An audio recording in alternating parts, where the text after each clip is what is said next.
It's a Thursday. It's a really good guest list. We do not leave any stones unturned on FT. If you want us to cover it, we're going to cover it. Dodgers story, we're going to cover it. Fair or foul. I actually want to make sure we have a lot of time for that, guys. So if you don't mind, we're going to charge nice and early today to make sure we get full thoughts on what's going on and how it could possibly be the reason why the Orioles don't make the playoffs. You laugh now, but there's a chance. Baltimore misses the postseason by one game. Even if they miss it by 2 games, they can look at the Brian Baker asset that they traded away, who shut him down for 5 outs the other day, and then this loss. So let's charge.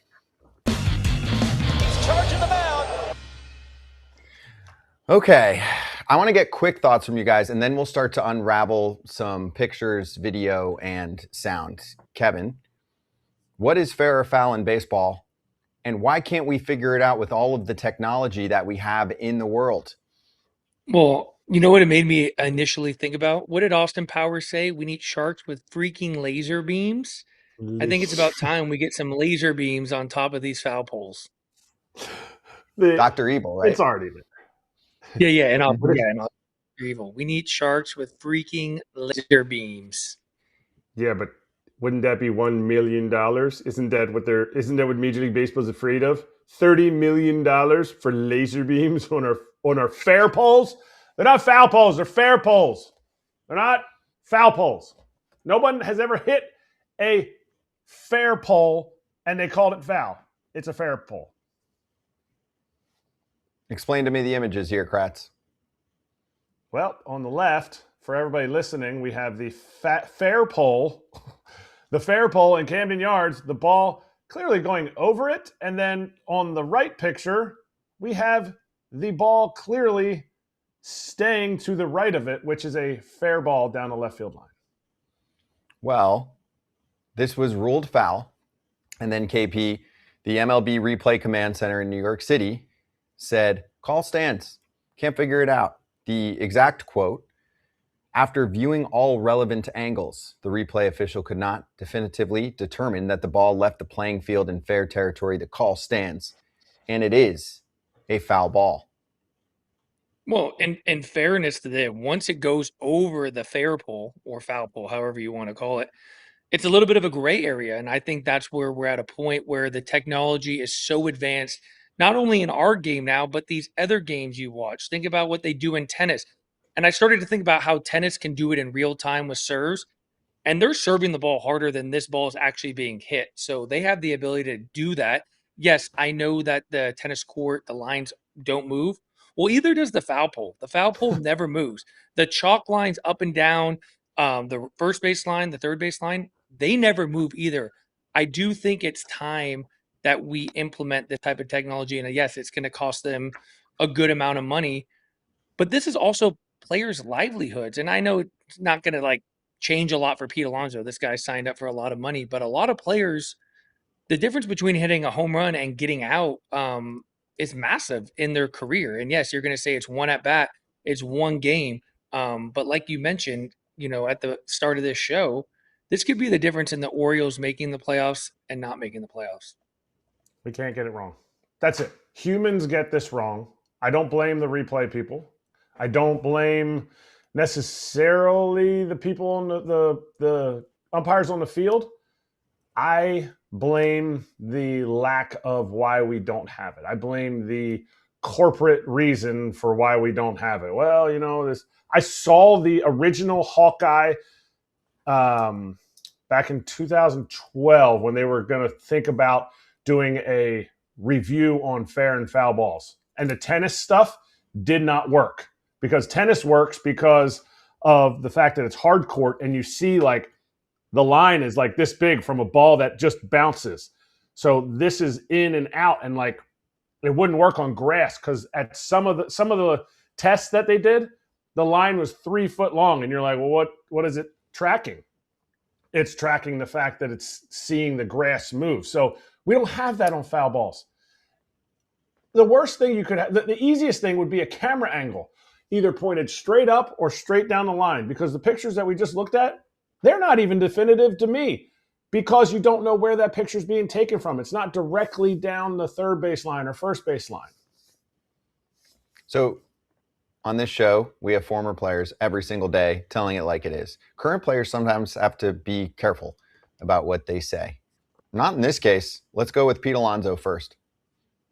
Well, I mean, we have Hawkeye. I think a simple fix is like football. You have the pylon camera, like with the plane, where it shoots right across the goal line. And I feel like for us, we could easily have a laser or a camera that shoots straight up. I mean, for me, I'm not the only one. It happens all the time to a bunch of guys throughout the course of the year. It happens a lot during the season. Obviously, this is a big game in division, so obviously this one's going to be a little bit more amplified. But this happens quite a few times throughout the season, more than you would think. And I think having a camera or laser shooting straight up, I mean, we have all the technology, analytics, and whatever, and funds. I mean, it's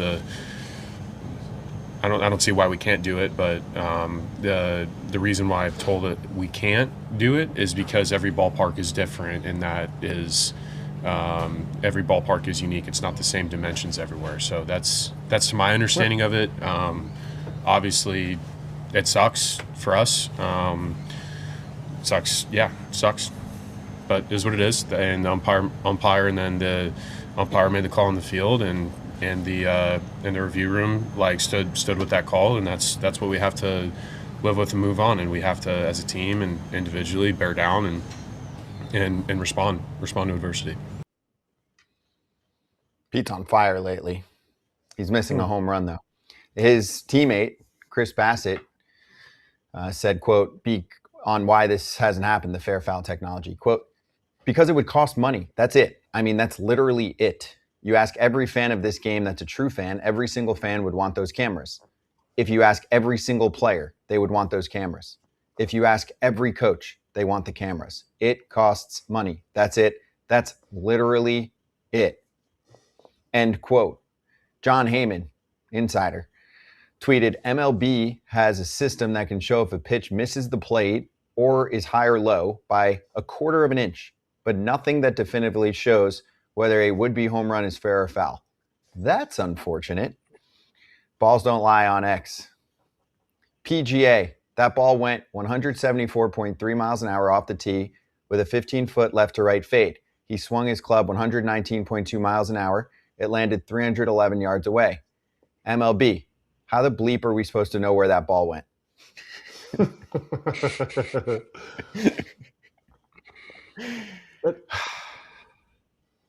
Well, I think about, I've seen it, especially like in Wrigley Field, certain days where it's windy and they could tell you, hey, without the wind, this ball would have gone X, but with the wind factor, it would have gone this far. And I agree with everything Pete's saying. He's spot on. I before I even heard him say that, I came out and said we need either cameras or lasers that are going up there. These foul poles weren't designed for how big and strong and fast these players of today's games are. They're hitting them way over these foul poles now. But, whether you want to implement those cameras, because those cost money, but at the very least, I feel like you can do a simple math equation. We could figure out, like John Heyman was purporting, we could figure out a pitch to the fourth of an inch. We could figure out, hey, if the wind wasn't blowing out southeast direction at 36 miles an hour, the ball would have gone X. You're telling me you couldn't run a math equation to figure out if that ball was fair or foul? We have all the data on the ball, the way it's spinning. We know how far the ball went. We know how hard the ball was hit off the bat. We have all the numbers. You can calculate it very simply. I would hope it doesn't come down to a mathematical formula, but that is something you have in your back pocket too. It really just comes down to the excuse that every ballpark is different. I'll tell you what isn't different: the location of the foul poles. Yes, every stadium has different dimensions, but those foul poles don't move. So to me, it's just an excuse why they won't spend money to get these things right. I think Kratz. I mean, I definitely think it's a no-brainer. I think it's a poor excuse, but the reality is, and Bassett said it, everybody wants this to be right. Even the umpires want it to be right. No umpire's like, yeah, I'm definitely going to try to call this foul if they hit a home run. No way anybody's going to try to do that. Everybody wants it to be right. And if it is money that could possibly cause the Orioles to not make it into the playoffs, because that's the reality of it. That's why we all want it right. That's why all players, umpires, coaches, everything, playoffs can lean and sway on this. Last year, Major League Baseball was at Steinbrenner Field because of the hurricane. They're at a minor league facility, and Aaron Judge hit one over that foul pole. Now we're at a big league facility, and it happened again this year. If somebody says, one game doesn't matter, they lost by 2 runs, it doesn't, you don't know that it would have changed. You're right. I don't know if it would have changed the outcome of that game, but I do know that if it would have, it could change the outcome of the entire season, could change the outcome of the entire playoffs, because the way that pitchers for the Orioles are pitching right now, the guys who they're getting back in their bullpen, Orioles could make a run in a pretty bad American League. And I'm just so against somehow punting on an opportunity to make the playoffs or missing the playoffs by one game when it's something that could be avoidable. The technology exists. That's what we keep saying in different ways. The technology exists. The sport is worth many billions of dollars. It makes many billions of dollars in revenue per year. Here's what I want to see. Like, how do we learn from this, KP, to take the next step going forward? You know what I'd like to see? This is entertainment, right? This sport exists because fans love to watch it and consume it. All I ask for is somebody to come out with a real statement. Hey, fans, you know what? You're right. It is messed up that we can't tell if it's fair or foul, yet we can do AI on pitch tipping. We have 90 million people working in analytics and front offices. All great. How come we can't tell fair or foul? Well, we haven't set it up yet. Does the technology exist? Yes. 1,000% yes. Will we fix it immediately? Yes. Can we do it tomorrow? Probably not. Will it be implemented for the 2027 season whenever that starts? Yes. That's all people want to see. You won't get anything. All you get is, we didn't have the angles, and then you're going to forget about it in 24 to 48 hours because something else will catch your attention. No, I know we're not going to get a response like that. But when you mentioned entertainment factor, that's what I was thinking. Like, we're trying to make the game more entertaining, and the challenge system has been very entertaining. I don't know if you've been in a stadium. I know, Kratz, you've been to some games, but when that challenge happens as a spectator, it is exciting. It's quick. It adds to the entertainment value of the game. You're telling me this would not? And I know this is not a play that happens all that often, but it happens enough where if it does happen, and typically a fair or foul ball, a fair or foul home run is a pretty pivotal part of the game. It could change, the outcome of the game. If you have the ability to have a camera and show it in real time, and fans looking at the screen, kind of leaning, waiting to see the outcome, and then instantaneously you're getting a result, fair or foul, a line, a shadow, a ball, or something. I think that's what Major League Baseball wants too, is to increase the entertainment value of the game, especially when people are going to the game and buying a ticket and coming to the game. And then for people watching at home, we want more entertainment too. So I think it's a no-brainer. Major League Baseball, it's definitely not going to give us an answer. They're not going to give us a solution to this immediately. They're going to wait for this news cycle to change, and it's going to be forgotten until it happens again. But hopefully players, I know, we have a lot of bigger things, or not we, the players have a lot bigger things to kind of discuss in the upcoming CBA, but hopefully this is something that they can bring up in addition to all the other things that they need to improve. Yeah, they need to add it to the punch list. Lasers. Yeah, freaking lasers, man.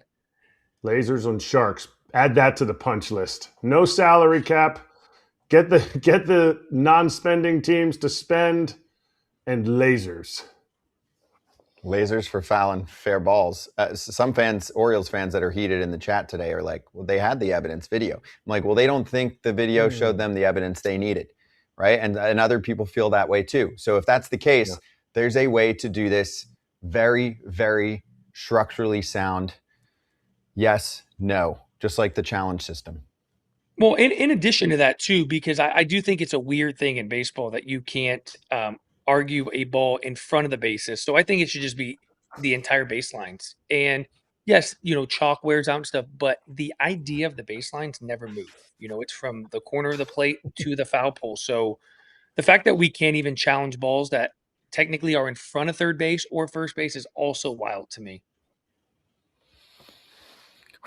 Sounds like we have some segments to do in the off season, but any other thoughts? Anything else we're missing? Let us know. You think we can get on a? You think we can get on a shirt with a foul, just a foul pole with some lasers? A fair pole with lasers. Fair pole with lasers and sharks. Yep, we can work on that for you. Fair pole with laser. Jeff Samardzija and lasers. The shark. Let's get to Josh Hader next on FT joining us.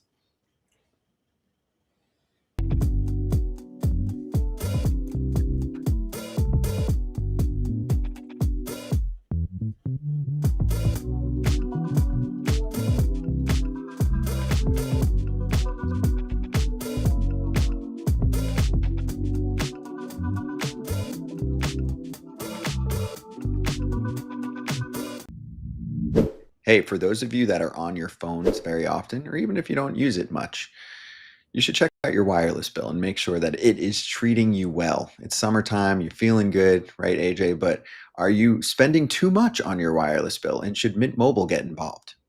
As someone that has 2 college-age kids, Scott, they're always on their phone, whether it's they're checking their Snap, they're checking their DMs, they're checking their Twitter. I need $15 a month because I need unlimited quality coverage that Mint Mobile provides. To get that new wireless plan for just $15 a month, go to mintmobile.com/territory. That's mintmobile.com/territory. Cut your wireless bill to $15 a month at mintmobile.com/territory. That's it. No catch. Upfront payment of $45 for 3 months, $90 for 6 months, or $180 for 12-month plan required. $15 per month equivalent. Taxes and fees extra. Initial plan term only. Greater than 50 gigabytes may slow when network is busy. Includes up to 20 gigabyte hotspot. Capable device required. Availability, speed, and coverage varies. See mintmobile.com. Hey, Spot Track, with this little note about Max Muncy going past 400 plate appearances this season, he has a unique incentive package. $15,000 for every plate appearance from 401 to 550, and then his 2027 salary bumps up $20,000 for each plate appearance from 401 to 500, and $35,000 from 501 to 550. A healthy season out of Muncy, KP, is making him some dough. Every time he's got a plate appearance, especially plate appearance, not AB, because he walks a lot. Cha-ching, $15K. Take your base. Oh, I'm changing my walkout song. Say money, money, money. Every time I'm going up, just reminding myself I'm getting paid for every one of these at-bats, additional to what I've already getting paid. But I don't think Max Muncy gets enough credit, man. Like he's one of those guys. Obviously, the Dodgers have so much talent on that team, but Max Muncy is such a valuable player, well deserving of being an all-star again this year. I know he's a friend of the show, but I don't think he gets enough love.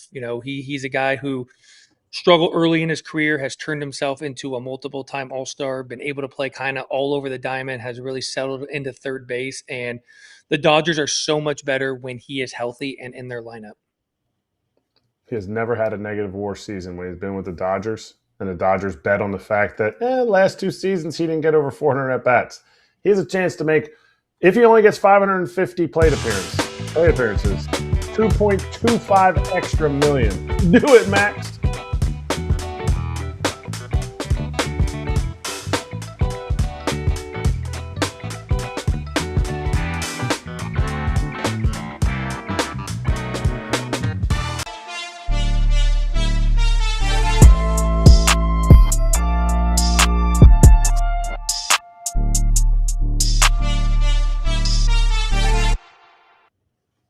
Astros closer Josh Hader has arrived back on FT. Josh, good to see you, man. How's the season treating you? Hey, good. We're healthy. That's the biggest thing. Good to see you guys. Thanks for having me on here. Of course, dude. So take me through it. Yeah, of course, health is number one for you. How has the roller coaster ride been for the team this season in, I think, what's been what anyone could call an unpredictable season, right? The way, especially the AL is shaking out. Yeah, I mean, we've been up and down. I think that's obviously you can see that when you watch games, but we're trying to figure out ways to win, and ultimately that's all you can do throughout this season. Being in our division, as you know, it's a tight race. I mean, there's not one team that's taken taking it away in the AL, I would say. Besides the East, I would say that's probably like the only division that's like set in not even set in stone, but it's like you got some guys or teams that are doing well. But for us, I mean, it's a tight race. I mean, we're 2 games up, and I think as long as we continue to figure out ways to win and take it day by day, I think we're gonna, look up and hopefully be in a good position. Hey, buddy, good to see you again. How difficult was the beginning of the year not being able to be healthy and start with your guys, and especially them not getting off to a good start? But how thankful are you that you really took your time, made sure you were healthy before you got back? Because you're back being as dominant as ever. Good to see you too, brother. I would say, the biggest thing, obviously, as a competitor, you want to be out there with the team. I mean, ultimately, if you're on the sideline and not being able to contribute, that's probably one of the worst feelings. But for me, it was, what can I do to be right? And when I come back, how can I stay and sustain the rest of the season? Because, for me, that was my first time I've ever really been on the IL, and kind of pairing those back to back for the end of the season and then the beginning of this season, it was like, man, I really got to, get this right.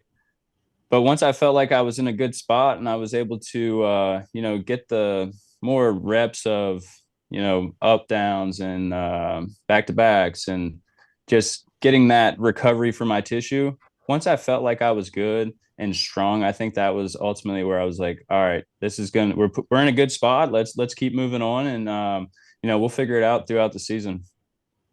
You've stayed tremendously healthy through your career. When that crept up last year, were you like, how long were you like, I got to pitch through this? Like, no way this is anything out of the normal, or was it like, no way, I cannot go any farther than today?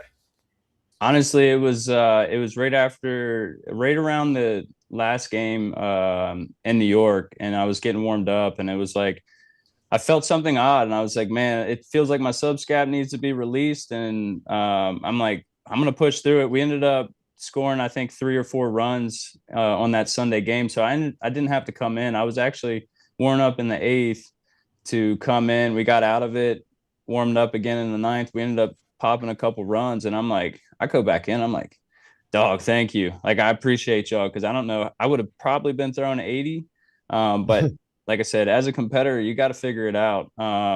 But after that night, I came back in Monday, and I'm like, yeah, something doesn't seem right to me, and wanted to get it all checked out, and that's kind of where we came with the capsule.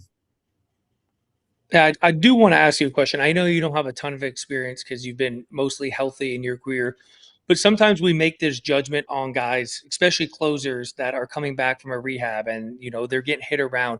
How difficult is it to pitch on a rehab assignment, especially as a closer when you're used to coming into the game at the biggest moment, all this adrenaline, the game's on the line. How difficult is it to just kind of check those boxes in AAA or AA? Yeah, I would think ultimately it's the adrenaline rush, right? You're not getting that adrenaline rush that you would in a big league game. But at the same time, for me, it was, how's my fastball lines? How are my slider lines? Like in AA, I gave up a homer with a fastball up, and I'm like, well, that's going to happen. But I know that if I'm going to continue to drill this spot, it's going to be beneficial for me in the long run. Like, I'm not really paying attention too much to the results, but of how am I executing these pitches. And I realized that specific pitch to the fastball didn't get to the inside of the plate. So now that next outing, I'm like, all right, I'm only going to throw to the inside of this plate, whether it's up or down. Like, this is where I'm staying.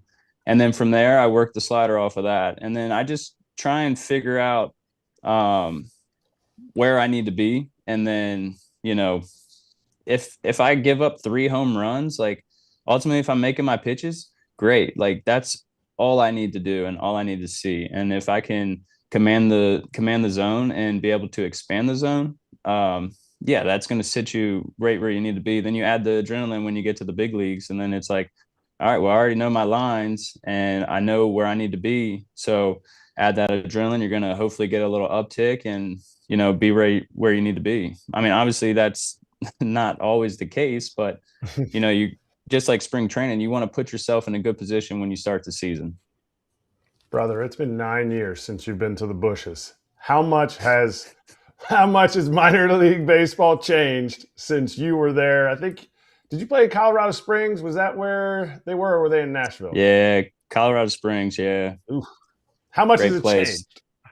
Well, I mean, they got better food now. I mean, I was in Double A, and I'm like, man, they got some good spreads, and they got a dietitian. She's whipping up, shakes and stuff like that. So I'm like, man, like, good for them. Like, that's what we want ultimately. Like, we want every level to, have that, and obviously, that's what we fight for the next generation is to, be better than what we had. I mean, obviously, we got them housing and paid more, so it's like, for us, we were sleeping with 6 guys in the living room, and it's like that's just what you had to do to make it by. And obviously those stories are fun, but at the same time, like, you don't want a guy trying to make it to the big leagues grinding like that. But I mean, it's also part of it.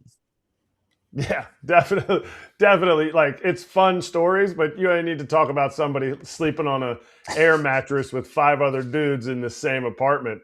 But Yeah. so the question always is for me when dudes rehabbing, I think you threw 9 games. Did you go 5 in Double A, 5 and 4 in Triple A, something like that? Couldn't tell you, wasn't keeping track. Okay. Well, you were down there for a little bit.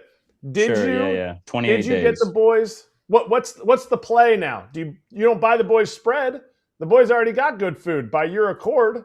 So what do you get them? You get them a good. I got him some sushi in Double A. We got sushi, we got fried rice, all that jazz. Hooked them up. I mean, I was there for 2 weeks, so that was nice. And then when we were in AAA, there was a steakhouse up the road. Got some fat steaks, probably one of my favorite steaks that I've had in a spread. But did it big like that. I mean, dude, they're taking care of me and just treating me well. So that's the least I can do. And I feel like you can't. That's just like a tradition. Like when you come down, you rehab, you take care of the people. And that's ultimately what I was passed down to.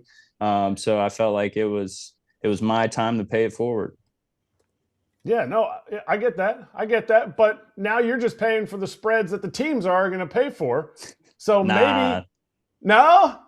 Nah, man. I mean, it's better. It's a little bit better food. You know what I mean? Like, it's better than what it was. But like, okay. I mean, you know what I mean? Like, you're still. I mean, I think in AAA they had chefs there that they were cooking in house at the stadium. But I don't know, man. You get some fresh food from a restaurant. I mean, I don't know, it just tastes different. And two, like, they probably eat the same food every other homestand, so it's like change it up a little bit. I like that. Hey, Yeah, you just first gotta off, take care of the congrats. people. No doubt. Sorry. Hey, first off, congrats on your 500th career appearance. That's an incredible accomplishment. But I think a lot of the baseball world obviously knows Josh Hader. I think a lot of the baseball world knows Brian Abreu. Give me some love about some of these other guys in your bullpen that maybe the baseball world doesn't know about, because you guys have had a really nice back end of that bullpen. Yeah, thank you for the 500. It's hard to think about when one of our guys came up to me and said, "Hey, congrats on 500." And I'm like, I feel like it should be a good thing. I don't know. It feels like a wild feat, but yeah, it's just hopefully another 500 more. But no, our bullpen, man, we got some dogs, and that's what you need in the pen. We got Okert, Seuss, BK, AJ, Daylo, and then we have some guys coming up, and then Emi's in there. I mean, we just got a good group of dudes that, it's fun to be around. It's easy going. Like, it feels like, obviously, like, you want that to be a brotherhood, right? And I mean, for as much time as we spend together, like, that's what it feels like, and that's what ultimately you're trying to have each other's backs through everything, whether it's good, bad, whatever. So just having those guys, being able to joke around but also be serious at the same time. Like, I mean, we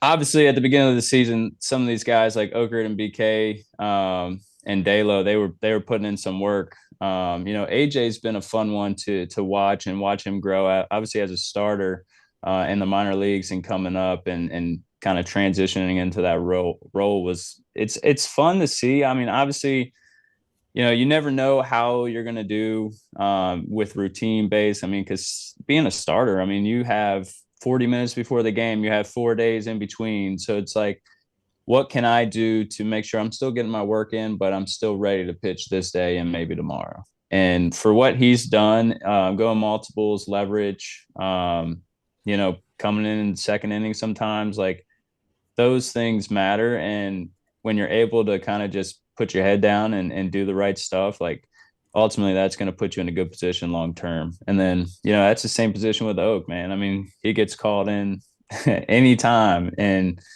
he's ultimately the fireman. I guess I have that name, but ultimately he's the man that puts out all the fires. And it's fun to see him do his thing and just get the opportunity to just dominate.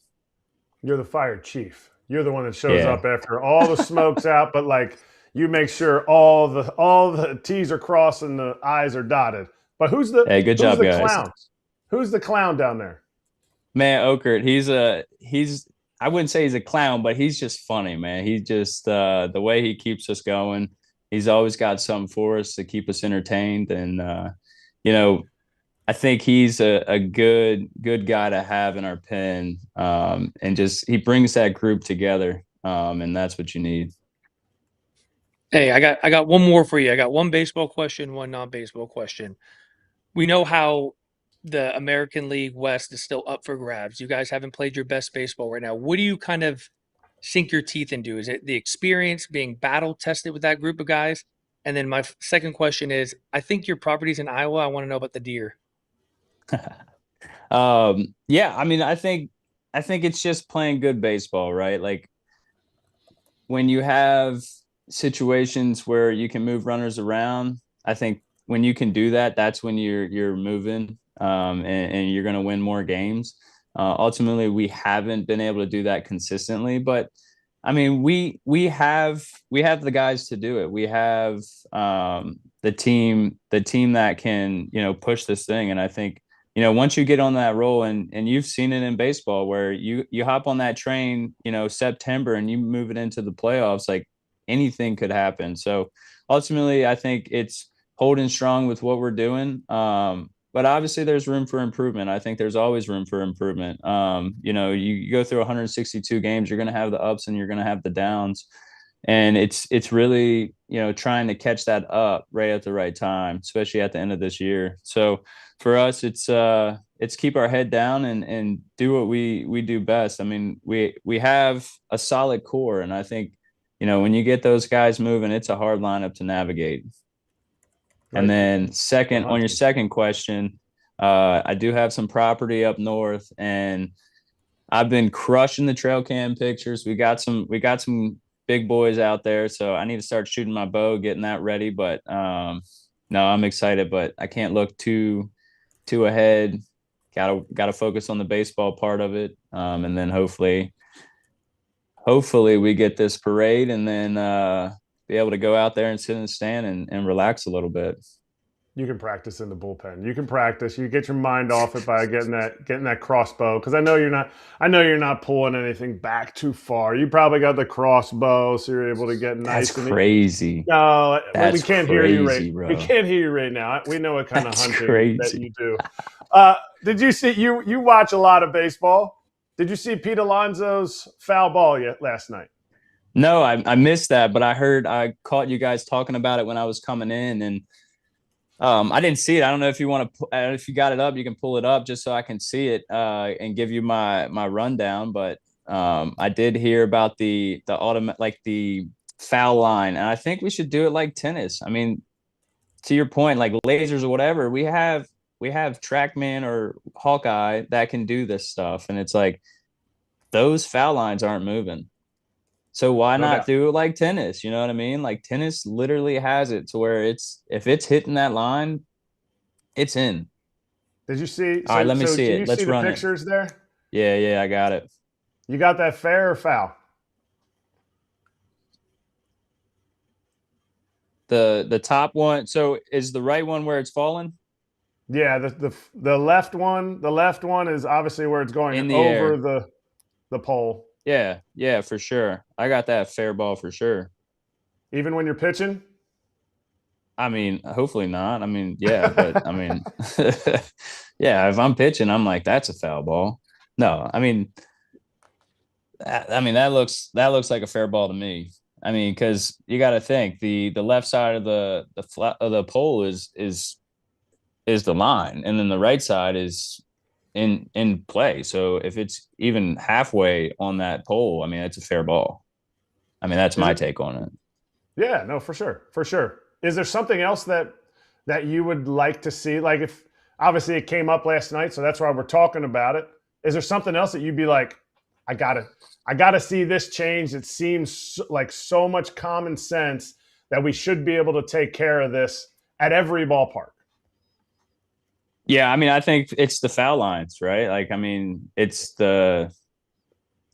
as simple as it gets. But I mean, I don't have anything that comes to mind. I don't. But, obviously with the topic coming up, I think that's an easy fix. You can, I mean, even if you put a camera down the foul poles and you just run it right down the line, I mean, I feel like that could also work. I don't know. But hey, I'm just here to play baseball and throw strikes. That's fair. That's fair. Hey, Josh, one for you about the trade deadline. I know, I mean, I don't want to go back too much on when you were traded to the traded away from the Brewers, but when you look at the team now and how much success that they've had, do you feel like it can be frustrating for the guys there when they don't really push the chips in at the trade deadline? Like, did you guys have that back then? They're so consistently good, but just the strategy they have is to not really go for the A-listers at that time. What do you think about it? I don't know. I mean, I felt like 18 was a solid year for us. And we did get some pieces. I think at the same time, they have such a young group of guys that come up and just do really well. And I would hate for, those guys, long-term pieces to leave for maybe a rental that, you don't know if that rental is going to impact your team in a big way or not. So it's definitely a gamble, but I do think for what they're doing over there, and it's been like that since I've been there, like they have figured it out on how to develop pitching, and obviously the hitting side of it as well. But I think the biggest thing in baseball, it's like you want the superstars, but it's more so, I think, keeping the guys that have done well throughout instead of getting rid of them. I think that's the biggest thing. Like, you got guys coming on the free agency in a few years, and it's like, well, let's take the advantage and get prospects, so then you can build it, which is, one of the reasons why they're the way they are right now is these young guys, they get them through trades, and then they come up and flourish and, help their team then. So it's just a different outlook, I think. But ultimately, that's just the way they play the game. And, you can't really hate them for that. But at the same time, it's, you want to see the superstars come in and be able to make a push. But I felt like when we were there, we had good opportunities to do it. Obviously maybe one big piece could have helped, but to that point is like, you don't know if that big piece comes in. I mean, when you get traded, it's a big difference. You know what I mean? Like you're lifting your life up, you're moving right away to a new city, to a new team, getting in, housing, all that, family, especially if you have family, moving them out, making sure they're taken care of. So I think there's a lot of moving parts that people don't really understand, that could play a role in how guys perform. Josh, they got a big piece in 2018. They made a huge trade for me. Okay. That was the huge mega piece. You know that. But my question, baby. we were joking this morning about a picture that I sent you about your phone in your pocket. It was your scouting report. But you said you got to keep your phone close to you because of mock drafts. Are the Astros big into fantasy football? And do you have any good trash talking, or how are you guys going to pick your draft order, anything like that from this year? Yeah, we're working on it. We're a little behind, but we got our roster assembled for the guys that are playing. We are getting there. We have some. I mean, we've kind of moved around the past 3 years on who's been playing, but we got a solid group this year. Trash talking is definitely a must. especially when you get some guys making some crazy trades. But yeah, it's good. We have the draft in New York, so coming up. So hopefully, like I said, I had it in my back pocket. Make sure I can run some mock drafts. Make sure I'm rolling. All right. Are you able to tell us how much it costs to get into the Houston Astros Players Only League? You're gonna have to pay for that. Okay. Can you give us is it more it's cheap. than what? Is it more than what you could have afforded when you were on the league minimum? It's 2,500. I feel like I could afford that. It's not hateful. It's a good payout. Blue ball can get in there. You can get some of the younger guys in there, but then you got to bring everybody in. Some of you big boys can flex. Yeah, we just don't. I think the biggest thing is like when you get these leagues that are like $8 to $10 grand, it's like for what? I mean, it's just crazy. Because then you start stressing. It's because it's like 2,500 is a lot of money, but at the same time, it's like, man, like you can get everybody on the team involved, and like that's what you want. You want to be able to trash talk in the offseason and be able to come back in spring training, and obviously, hopefully, you're not the last person at the bottom, but hey, that's what you're fighting for, first place. But it was crazy last year. We had a guy, Spencer. He was like, I want to say he started out 0-4, 0-6, and ended up coming back and winning the whole thing. But so we do head to head, and then you do, I forget exactly how it works, but you do head to head, so you can potentially win 2 games in 1 week. And it's like there's like the average of the league points. So then if you score over that league average, you get a win. If you don't, then you get a loss. So potentially you could go 0-2 right off the rip. Yep, I like that, because otherwise you could have like third best team and just keep getting matched up the wrong weeks and then be terrible. So that's a cool way to kind of hedge it. I'm a fan. And the number, that's a fair number. I've heard some crazy high numbers where you're like, is everyone okay with that participation level for MLB commensurate salary? Like 2,500 that's nice. Whoever's setting that knows what they're doing. Agreed. Yeah. Thanks for the insight. People like to know about that stuff. Josh, good to hear from you, man. Thanks for joining us. Yeah. Appreciate the time, dude. Yeah, great seeing you guys. Appreciate it every time I get to come on and hang out. We love it. Thank you. Good luck, man. We'll see you soon, okay? All right, brother. Y'all take care. You too.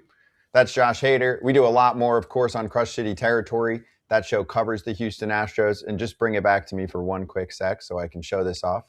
Yeah. I just got this boy. One. That's nice. That's a real clean design MVP. Right there. FoulTerritoryShop.com. Yordan Alvarez, future AL MVP after the season. It'll get announced. We'll be right back.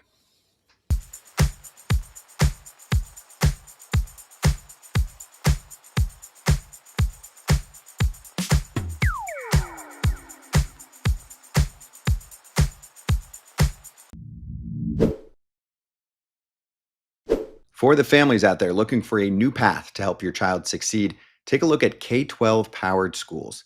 K-12 offers tuition-free accredited online public education for students in kindergarten through 12th grade. It's all in a setting that works for your family. And K-12 has been around. They've been a leader in online education for over 25 years, serving over 3 million families with flexible education options tailored to each child's needs, interests, and goals for the future. K-12's dedicated teachers are trained in virtual instruction, and they provide real-time support. Hey, we've heard Todd Father on here talk about how his kids have gone through homeschooling, and it's really helped them for a family that is very much on the move during his playing career. So you can see how K-12 Powered Schools can help unlock your child's full potential. Enroll online today at k12.com/foul. That's the letter K, the number 12.com/FOUL. K12.com/foul. Willson Contreras making noise. Shocker. Tim Healy talking about the Red Sox electricity. And a guy who's done a lot for this team this year, but also was going at it with someone in the dugout after his ground out in the 10th. And then that kept going beyond the last at-bat of the game. So what was it about, Willson? Yeah, and nothing. He was inviting me to dinner. And I was like, no. I was like, nah, I'm good with that. Huh? Ah, no, he was just inviting me to a dinner. He didn't name any specific place or restaurant. So Thank you. I actually crave answers like that post game sometimes to just have fun with it. Maybe he was giving them bad fantasy advice. Or just bad life advice, telling him to like go balls to the wall on every ground ball when he is potentially a little bit banged up. And he's just trying to play every day because he's better than who would be replacing him. It's so true because, there's a lot of things that are kept from the fan base, in terms of like how we actually feel. And when you're an everyday player and you get to this point of the season, you're not going to come out and name every bump and bruise and soreness that you have.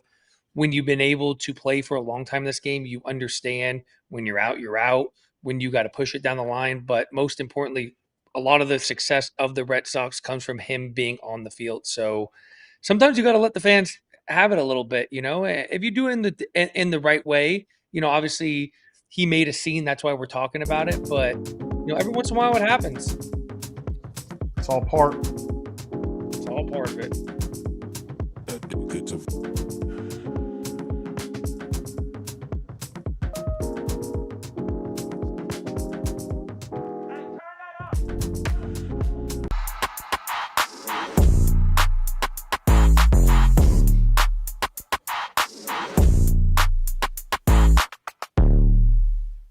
Let's get to know Brett Callahan of the Tigers. He's a rookie about a week into the show. Brett, thanks for joining us, man. How's the first week going for you? Having fun? Oh yeah, it's been a crazy week, long week. Thank you so much for inviting me on. I've been looking forward to this. Yeah, Brett, same here, man. Would it be more comfortable if I just went like this the whole time? Like the Hawk at St. Joe's? The Like Hawk. the whole For Yeah. people who don't know, you went to St. Joe's and the Hawk Mhm. at the basketball game flaps his wings, or her wings, I'm not sure who's in the Hawk uniform, for the entire game, correct? Yes, they do. And when I tell people I'm from St. Joe's, they kind of look at me questioningly, and then I say, "Oh, the Hawk with the wings," and then that's when it clicks for people. Yeah, and so you invited your head coach, your history teacher. What if the Hawk had showed up at a game and spent the entire game? Because we play a little long, baseball games are a little bit longer, and the Hawk just showed up and just, I don't think you guys play the Phillies anymore, but just stayed out there in left field the whole time.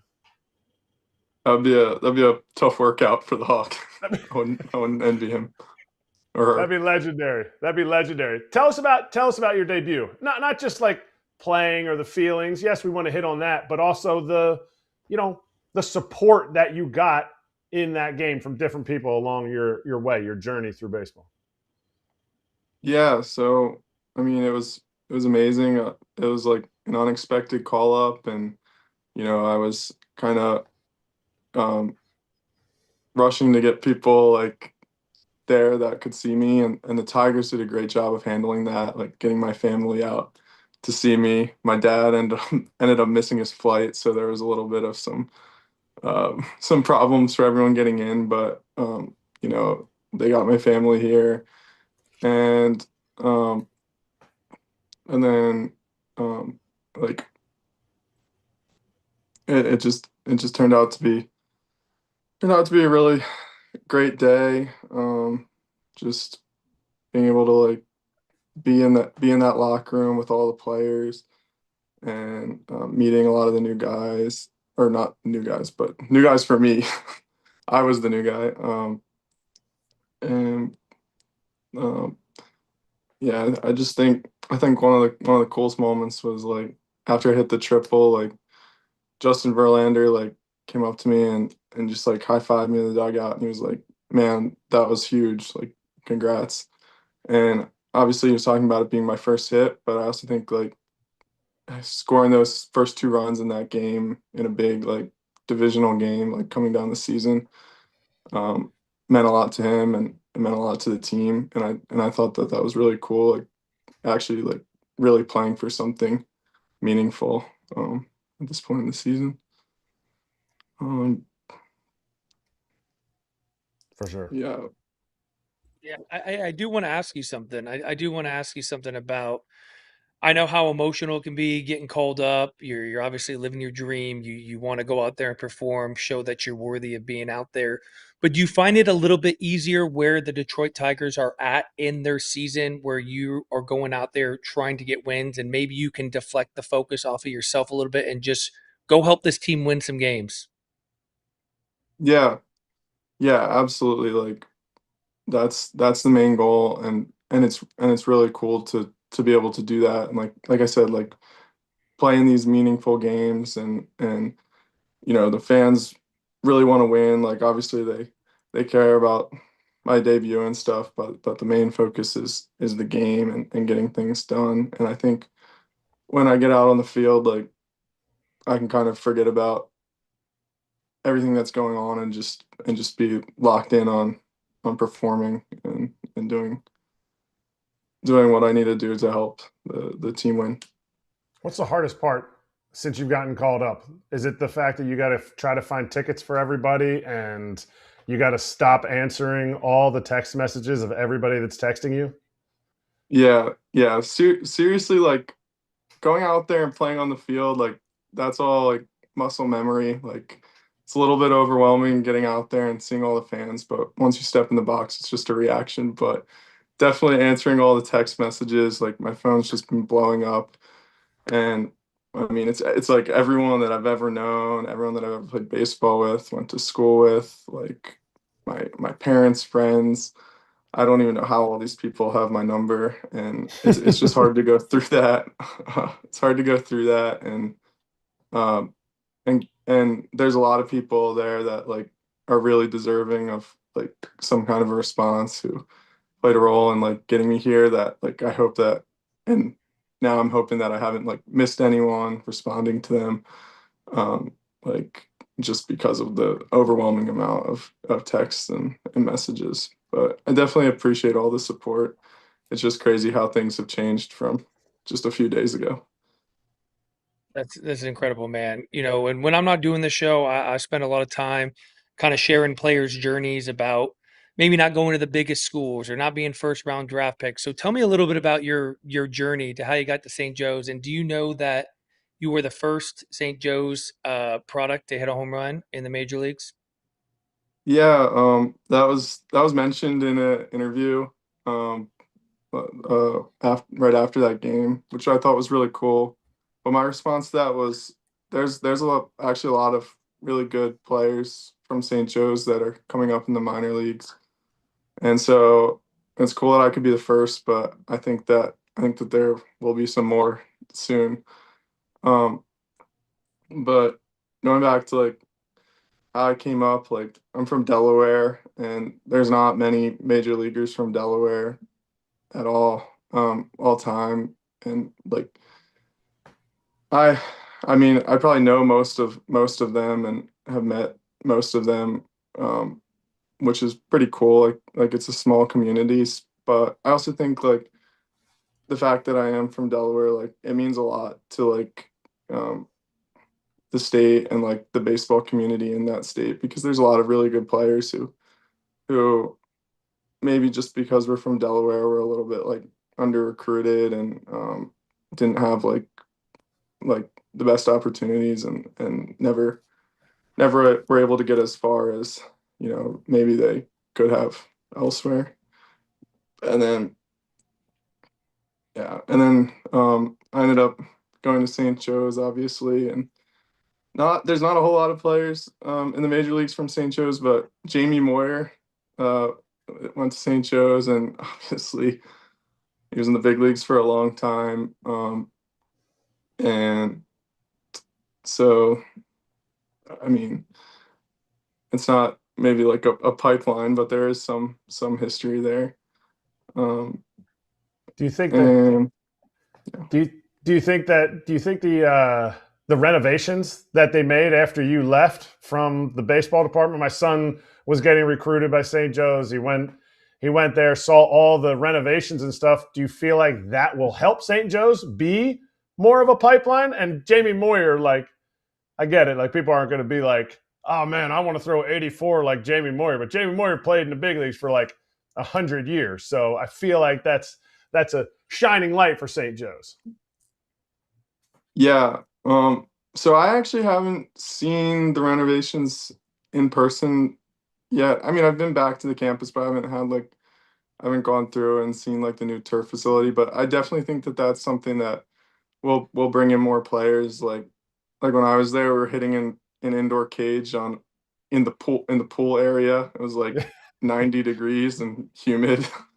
Um, so now I guess they have a nice like turf facility that's indoors with cages and stuff, and um, I definitely think that that will be a draw. I know that it's been tough like competing now with like the NIL money and keeping players there, but I mean the transfer portal was a thing when I was there, and I always like I guess my sophomore year I could have transferred out, but I just never really saw the point. Like I loved St. Joe's. I thought it was a great community, and I thought that I had a great opportunity there to get drafted. And I didn't really see a point in going anywhere else. Yep. Yeah, it's really cool that your son was getting recruited there, though. I guess you've met Coach Hamburg. Yep. Coach Nyman, Coach Hamburg. Yep. It was, we're just north of Philly here. So I got to ask, who was your team? Did you go north and you were a Phillies fan, or did you go south and you were an Orioles fan? Because you're kind of in the middle, closer to Philly. Yeah, I was a Phillies fan growing up for sure. So, I mean, I've seen you play. I know like Kyle Gibson's the host of the show.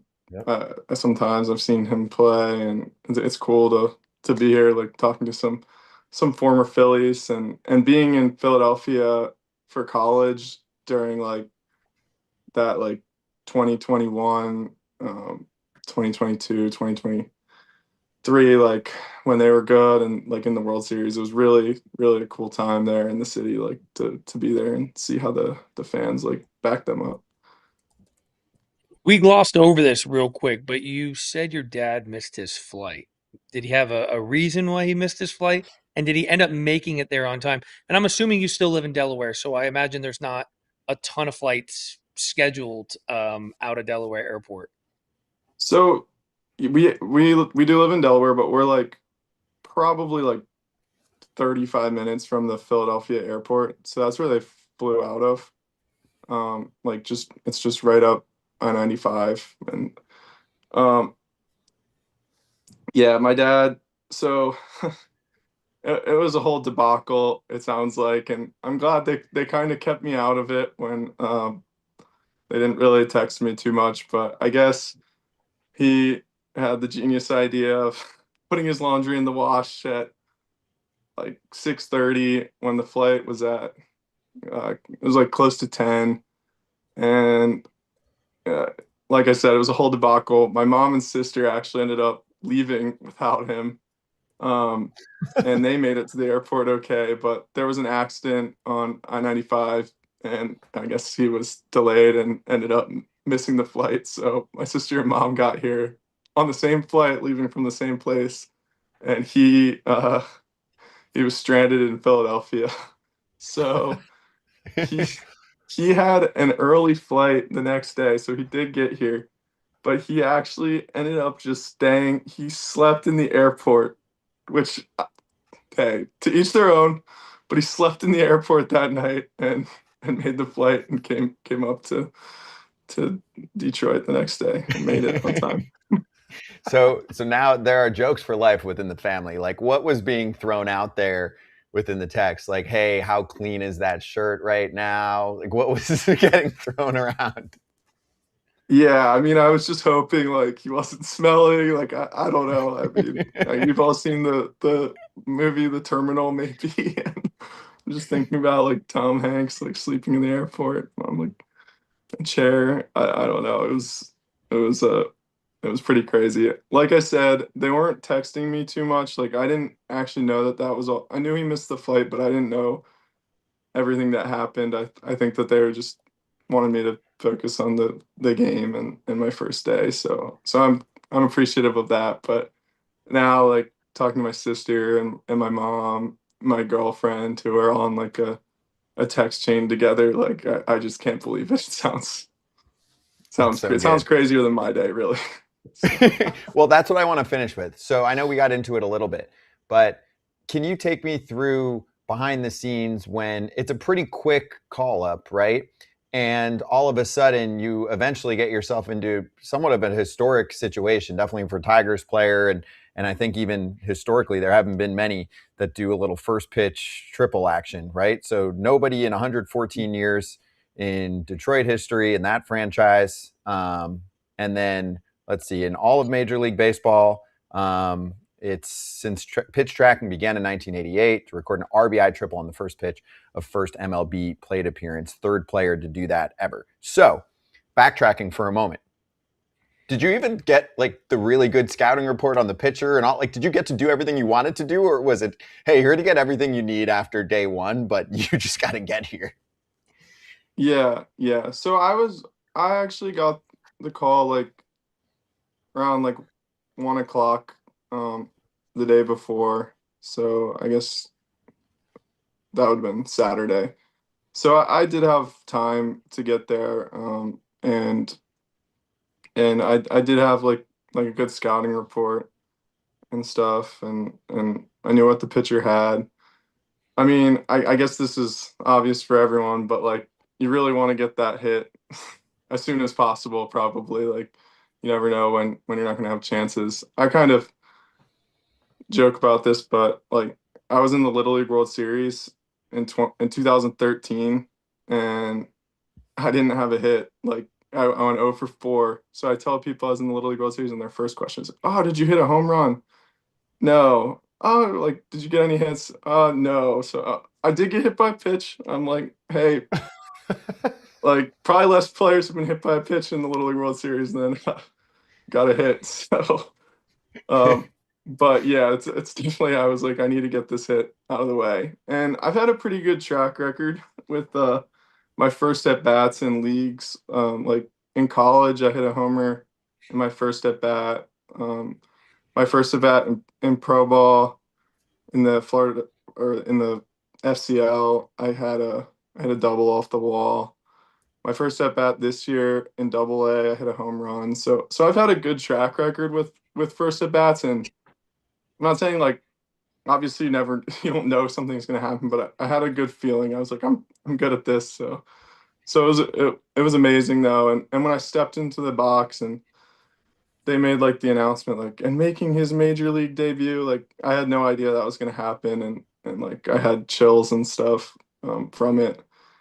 And yeah, I got a first pitch curveball, which I kind of like the curveball. Like I was able to see it pop a little bit, and was still pretty early on it. It wasn't like a beautiful swing. I didn't really barrel it, but right when I saw that ball going down the line, I knew like I was thinking 3, and I said this, but yeah, I was just please don't trip.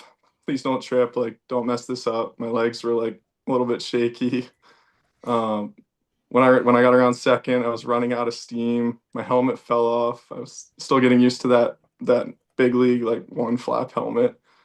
But I made it there, and yeah, I was just got to third, and I was so fired up. It was amazing. But then I had to turn right back around. I heard, Billy Boyer, our third base coach, and he says, "Hey, you're going on contact here at third base," and that locked me right back in, because that's kind of a tough position to be put in your first time on the bases in the big leagues.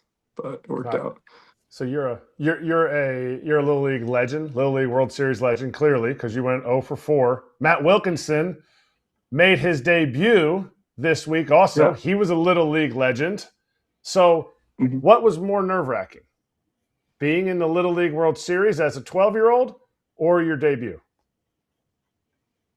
Man, I mean, such different points in the life. Like, I mean, probably my debut, but when I was 11 in the Little League World Series, that was also a completely overwhelming experience.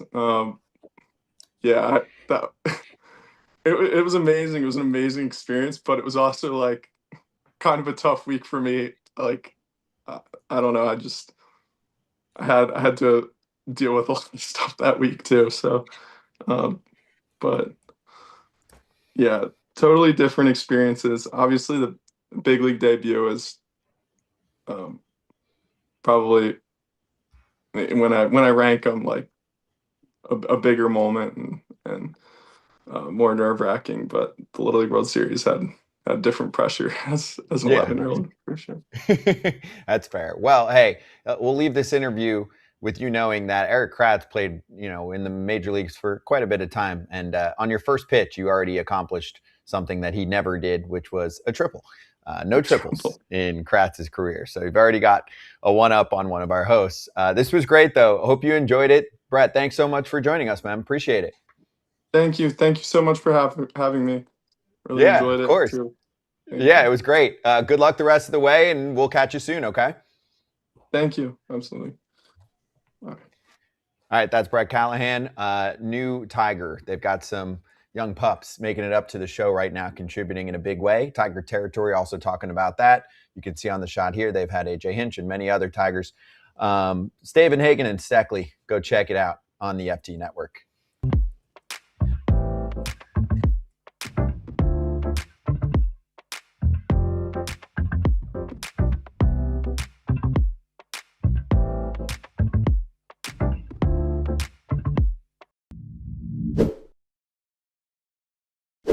We have poppin' colors for Mack Weldon here. I've got a little green shade. You've got a nice blue shade. And what else do you love about Mack Weldon, Kratz? I can be head to toe with Mack Weldon. I have the underwear. I have the shorts. I have the pants. I have the socks. Obviously, we got the shirt and the jackets. But it's head to toe comfort, no matter what piece they send. I even have a belt that looks sick.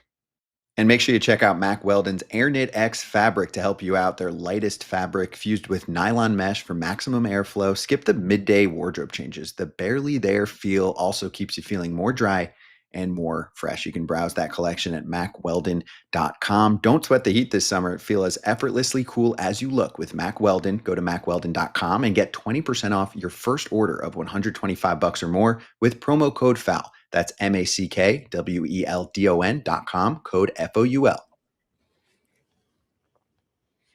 Hey, Kinley Rasmus, can't spell Kinley without a K, is contributing in a big way in the Little League World Series against the Dudes, dominating. So a shout out to Kinley, 8 strikeouts in 6 innings. He's chasing some Monet Davis records, which is very impressive.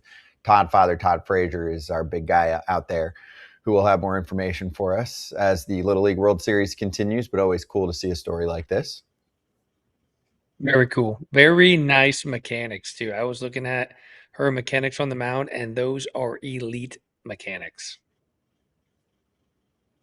Love that. Yeah. Love that.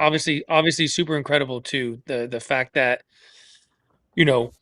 I got a daughter right now playing softball, and I do think at a young age there's some challenges with softball because the ball is so big and their hand is so small. And I do love the fact that there's girls out there playing baseball. And I think with this new league that is being created for women to play baseball, hopefully we see some more girls playing in the Little League, because I think it's a great thing for them to do. It shows that girls could do anything the boys can do. Yeah. I mean, the boys don't care. The boys don't care who's on the team. You're punching out eight of the other team. They don't care if it's a boy or a girl. They just want you to win when you're at that point. Oh, yeah. And hey, I mean, there are quite a few role models for Kinley to look up to. And yeah, I mean, Monet's probably the most well-known, but pretty significant accomplishment here to be able to do this.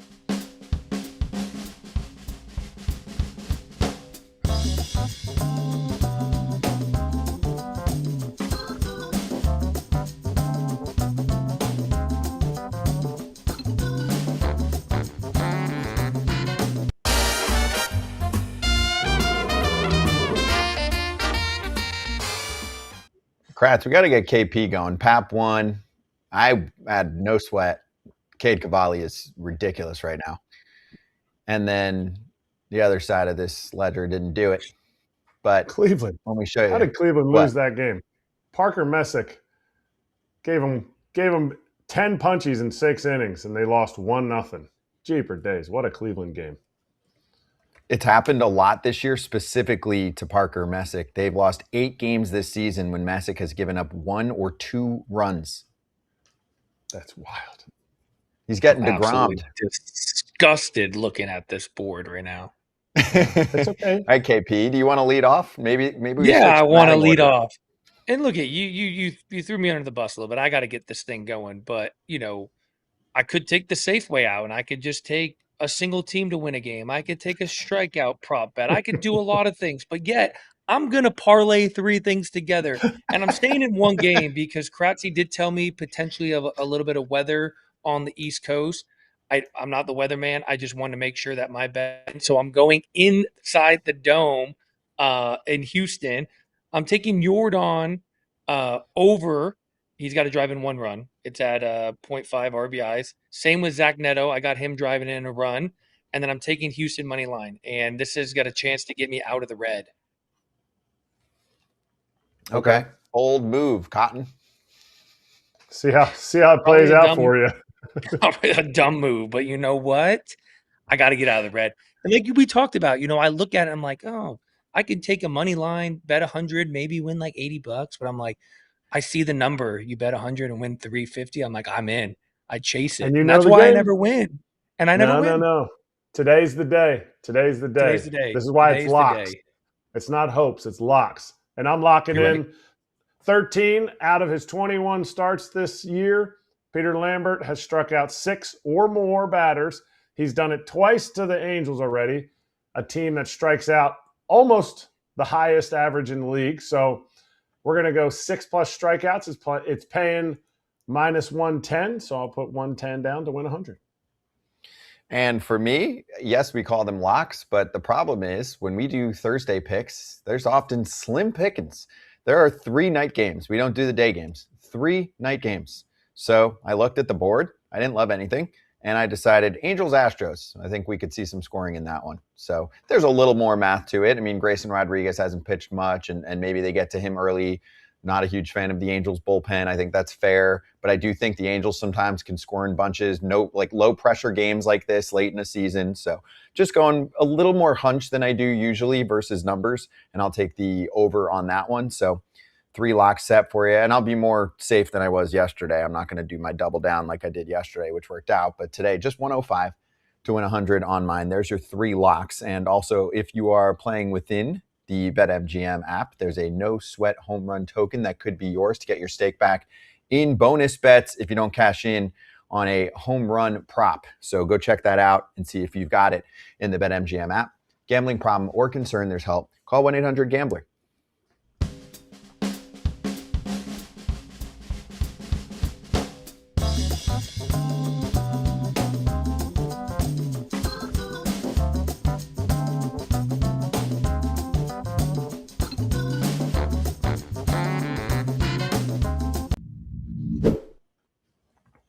Hey, time to take a look ahead. Like I just mentioned, and SeatGeek's helping us out with this, there's only a few night games, so if you're looking to hit a game and you're listening to this right now, there's probably only 3 opportunities for you, although a follow-up to Yankees-Orioles is a good one on the list. But also, we can start to take a look at the weekend, too.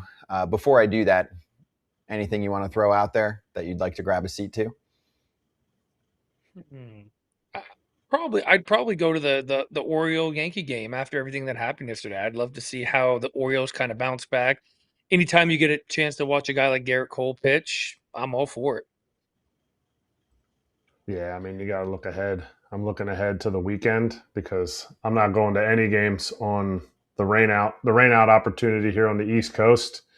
I just think there is, I think there's some, something leading into this series where the Jays are going to play the Yankees in New York. The Yankees have to solidify themselves with or without Aaron Judge. And I think the Blue Jays are like, you know what? We dominated this team last year. I think this is the time we can come in and pounce on a series. So I'm getting a ticket to the Bronx for this weekend, Friday, as soon as the Jays come in town. I know what I'm doing Friday. If I could. It's my dream scenario. That's what we do here with this SeatGeek segment. I would be shipping my way over to Milwaukee to to watch Chris Sale and Jacob Mizorowski match up. That's a good one. You might be out. You might have to make sure you get there early. That could be a 2-hour, 10-minute game, something like that, right? That's probably going to go under the average if those guys are doing what they should do. 20 punches. I was going to say, I wonder what the over-under on collective punchies in that game is. It's got to be a lot. Those guys punch tickets. And I think those guys, punch out guys, I think guys that get strikeouts kind of like almost feed off each other. I'm not saying Sale might not, but I think Miz would be like, wait, what? He struck out the side? I want to strike out the side. What has he got, 7? I won 8. Wait, he's got 9 now? I won 10. Like, I think, and Sale will just be like, oh, I need a strikeout? Yeah, slider. Strikeouts are contagious, just like hitting is contagious. Is that what you're saying? Perhaps? I feel it. And they're competitive. Two of the best pitchers in the National League this year. So if you want to go hit that game or others this weekend, 10% off MLB tickets when you use the promo code Territory10. It's there for you all season. Make sure you click the link in the description to download the SeatGeek app and have the code automatically added to your account so that you can use it later.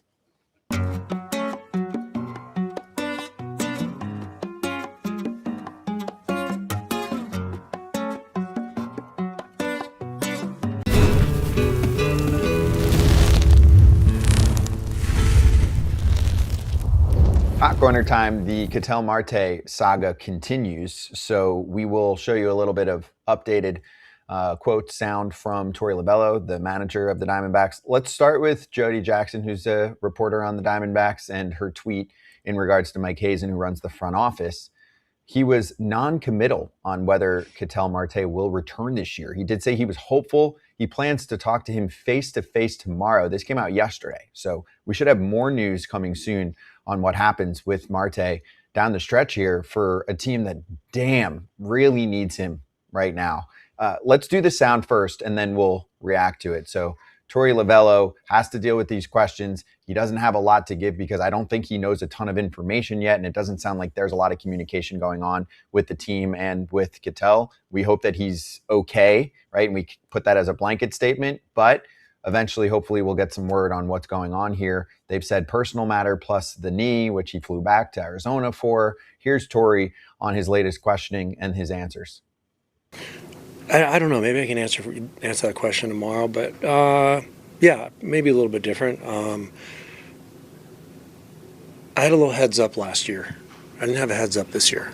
Where you want to go? Yeah, we're going to be fine no matter who's in that lineup, and we got 26 engaged dogs out there that want to win a baseball game, and that's all I care about. And I will put in the best players that I possibly can that are going to focus and execute to win baseball games. This is a big boy league, and you got to win baseball games, and that's what we do every single night. We try to win every game we play. I feel for Torey. I've known Torey for years. I've covered him for a long time. He's been in the game for a while, KP. I mean, he's definitely a big family guy. Tries to get to know everybody on a personal level with as much as they'll give. Obviously, you give people their space. So this must be killing him a little bit. Of course, it's hurting the team.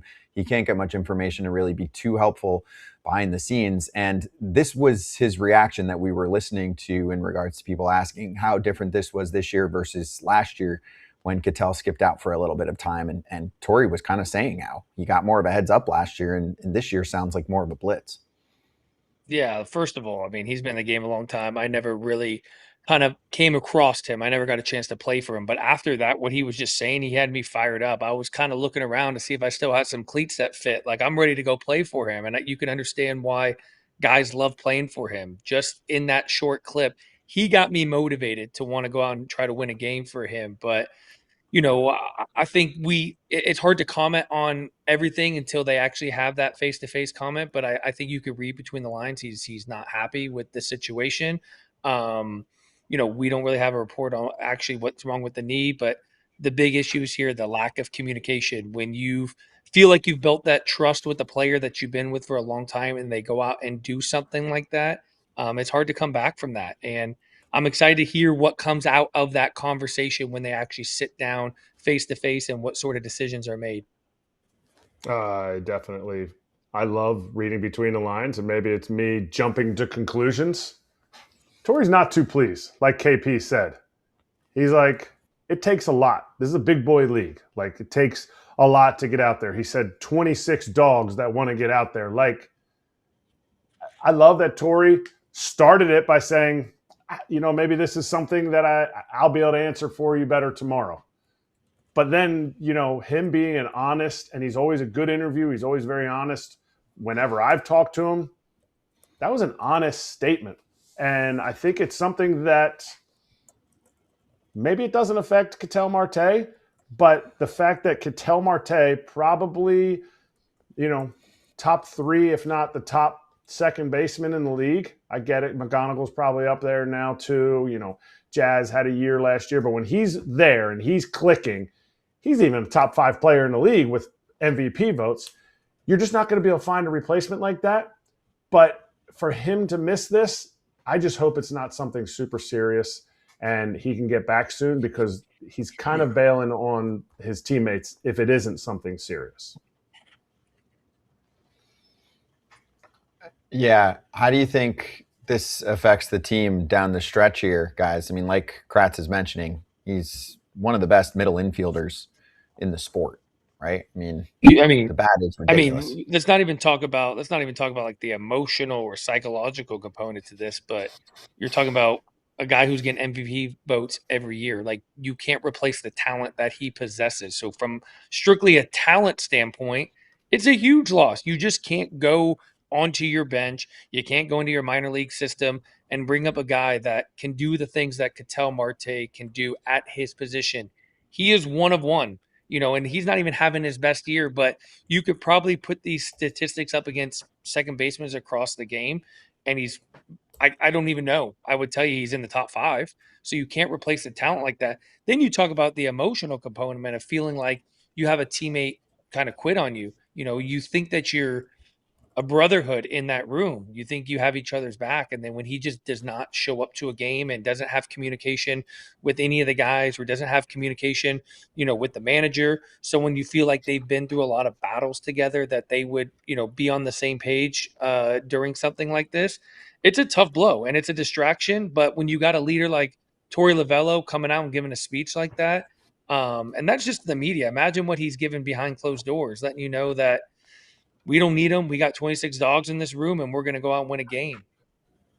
Yeah, I accidentally said McGonigal. I was thinking about just the guys that were playing well. I think he's a top 3. I think he's a top 3 second baseman in the game.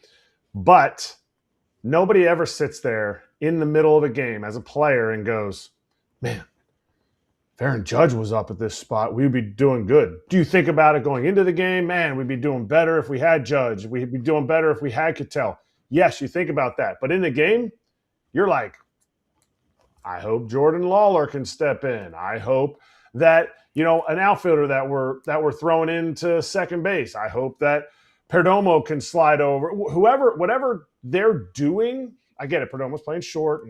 These are not actual things that are happening. I'm saying when a team's scrambling to fill in for a perennial MVP candidate, you're scrambling to fill in, and they're winning games right now. So as weird as it sounds, it might make the team come together a little bit more. I don't know. I mean, obviously you're always better with a really good player in the lineup, but you got to figure it out. The game is going to be played tonight. The game is going to be played tomorrow night. And whether this guy shows up, whether it's a family issue, whatever it is, he's not in the lineup. You got to go out there and win with the 9 that you have. And I think the Diamondbacks have clearly done that. Hey, it's so true what you said too about just the team coming together. Like, sometimes things like that happen in the game. Think about the Detroit Tigers. They go out and they trade Tarek Skubal, and you think, hey, this is every reason for this team to be fractioned, and we're giving up on the season, and things like that bring guys closer together. So obviously I haven't been in the clubhouse with those guys. I'm basing a lot of this off of what I heard from Torey Lovullo. Obviously, they still have a lot of talent in that room. They wouldn't be in this position if they didn't have that amount of talent. But sometimes weird things like this bring teams closer together. Yeah. And also, just real quick to go back, because I'm Space Cadet, but Kratz, shortstop and third for McGonigal. You didn't actually say it. I'm just making sure we prevent the trolls from making the whole focus of the segment of of positioning. They will. So, but I got They you. will. I know. And my backwards hat. That's what we'll talk about. The backwards hat. Yep, that's important, right? No catchers, But no Griffey, nobody's allowed. could he play second base? See, I was thinking he was playing second base. Nah, he's shortstop third. He's shortstop third, 50, second in a heartbeat. I mean, Ketel's a second baseman. And for the Diamondbacks, I mean, you guys played, so you know better than I do, but I just don't think you can get anywhere close to replicating what he does or even replacing what he does. I know what you guys mean. Like, the Diamondbacks can still play good ball without him. But damn, when you watch him get hot, that's when the Diamondbacks suddenly look like the 2023 version and nobody can get him out. To me, it's not the same hitting profile, but Vladdy Jr. had that in him last year with the Blue Jays. I felt like we saw that in 2023 with Ketel Marte, right? It's just like, here we go. Ketel's up. Like, the whole game revolved around him. It's the classic circle him in the lineup card. That's why. I mean, you're missing your best overall hitter, right? I know Gabby Moreno's having a great season. Corbin Carroll's really good, but Ketel Marte's consistently been able to do this. I want to just go through the schedule too, right? Because this is a wild card team. This is a team that's playing well. They didn't do much in the trade deadline mix. They got Lars Nootbaar. That's it. They just couldn't come up with much. I think they were trying for Clay Holmes was the name they were going for. And there was a minor leaguer on their side that the Mets kind of flunked physical-wise or looking at the medical record, so they didn't end up getting another starter. But they do have guys coming back. Eduardo Rodriguez has been on fire this year. There's not nothing there. Also, reliever-wise, bullpen-wise, Justin Martinez just returned, should be a big help. All right, so this weekend, Cincinnati. Then they're taking on the Cubs after that. That's all at home. They go to San Francisco to start September. They'll be against Philadelphia, right? Yeah, that rolls into September. And then I might as well just read it out here. Yeah, here we are. Houston on a road trip, Kansas City, home against the Rangers, home against the Marlins. They stay home for that whole week and a half against the Yankees, and they finish on the road against the Rockies and the Padres. I don't know what like the win percentage or anything like that is to what I just went through, Kratz, but I mean, that's not an easy ride there. It's not a crazy challenging ride, but I wouldn't say, oh, they're full of cupcakes. That's probably middle of the pack in terms of what the schedule looks like on the eye test the rest of the year. For sure. Man, I'm circling September right there. San Diego, going into San Diego to finish the season. Guess who's right close to them in the standings? And maybe it'll be decided by then. The way the season's gone, probably not. Where are they going to be? Could Corbin Burns start one of those last 3 games? I'm just saying. You need everybody. Look, you need everybody. Very few teams with an MVP candidate are like, yeah, you know what? We'll be fine. No, they need everybody. The Yankees would love to have Aaron Judge right now. The Diamondbacks would love to have Ketel Marte. And it feels like, from what we're hearing from Torey Lovullo and just around camp and the uncertainty about things, it feels like it's nothing serious. But then it makes it question, like, well, then what the heck is it? Mm-hmm.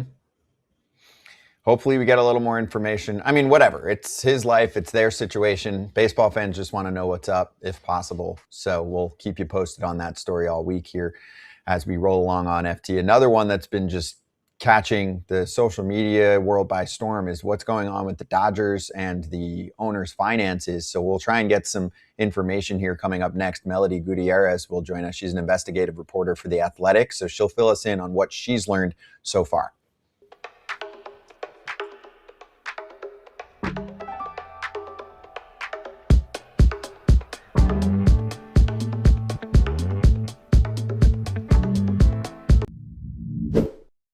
Let's talk Fabletics, shall we?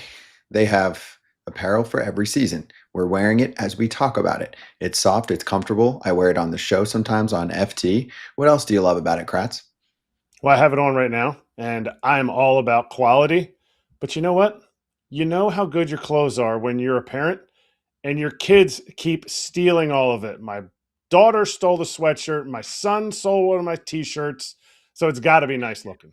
And if it gets a little bit chillier, then it's layering season, and they've got layers for the fall. Shop now at fabletics.com/foul to get 70 to 80% off everything when you sign up as a new VIP. Take a quick style quiz and be sure to select foul when prompted to unlock this offer. This is a limited time offer, so do not wait. Again, that's fabletics.com/FOUL for 70 to 80% off everything as a new VIP.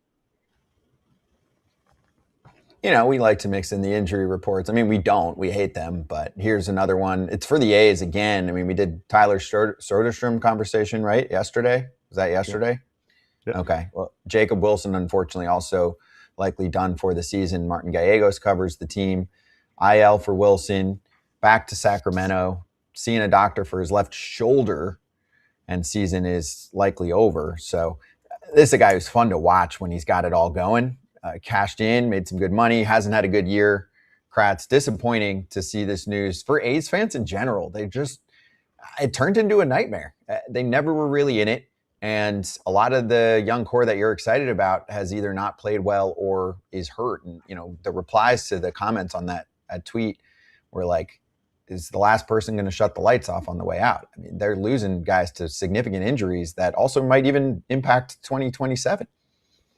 You hope it doesn't. You hope that they're able to take this last month, get it right so that come spring training is full go, or even like you have a full off season to train. Because the reality is, and maybe this is a dark reality for A's fans, this is the group that they're going to win with.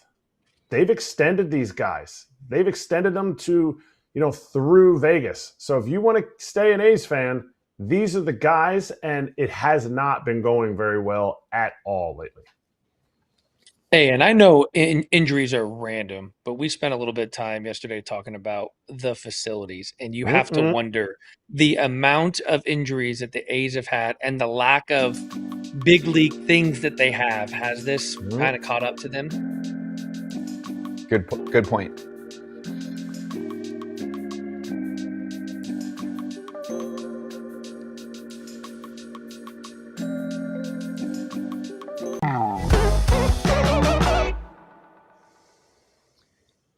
Hey, let's get into what's happening with the Dodgers and their ownership group right now. Melody Gutierrez joining us on FT. She's an investigative sports reporter for The Athletic. Melody, thank you for joining us, and we need help. We want to know more about what's going on here. I know you're doing a lot of investigative reporting on this. So what can you tell us about the situation Mark Walter is in right now? We know he sold the Lakers. What have you learned so far?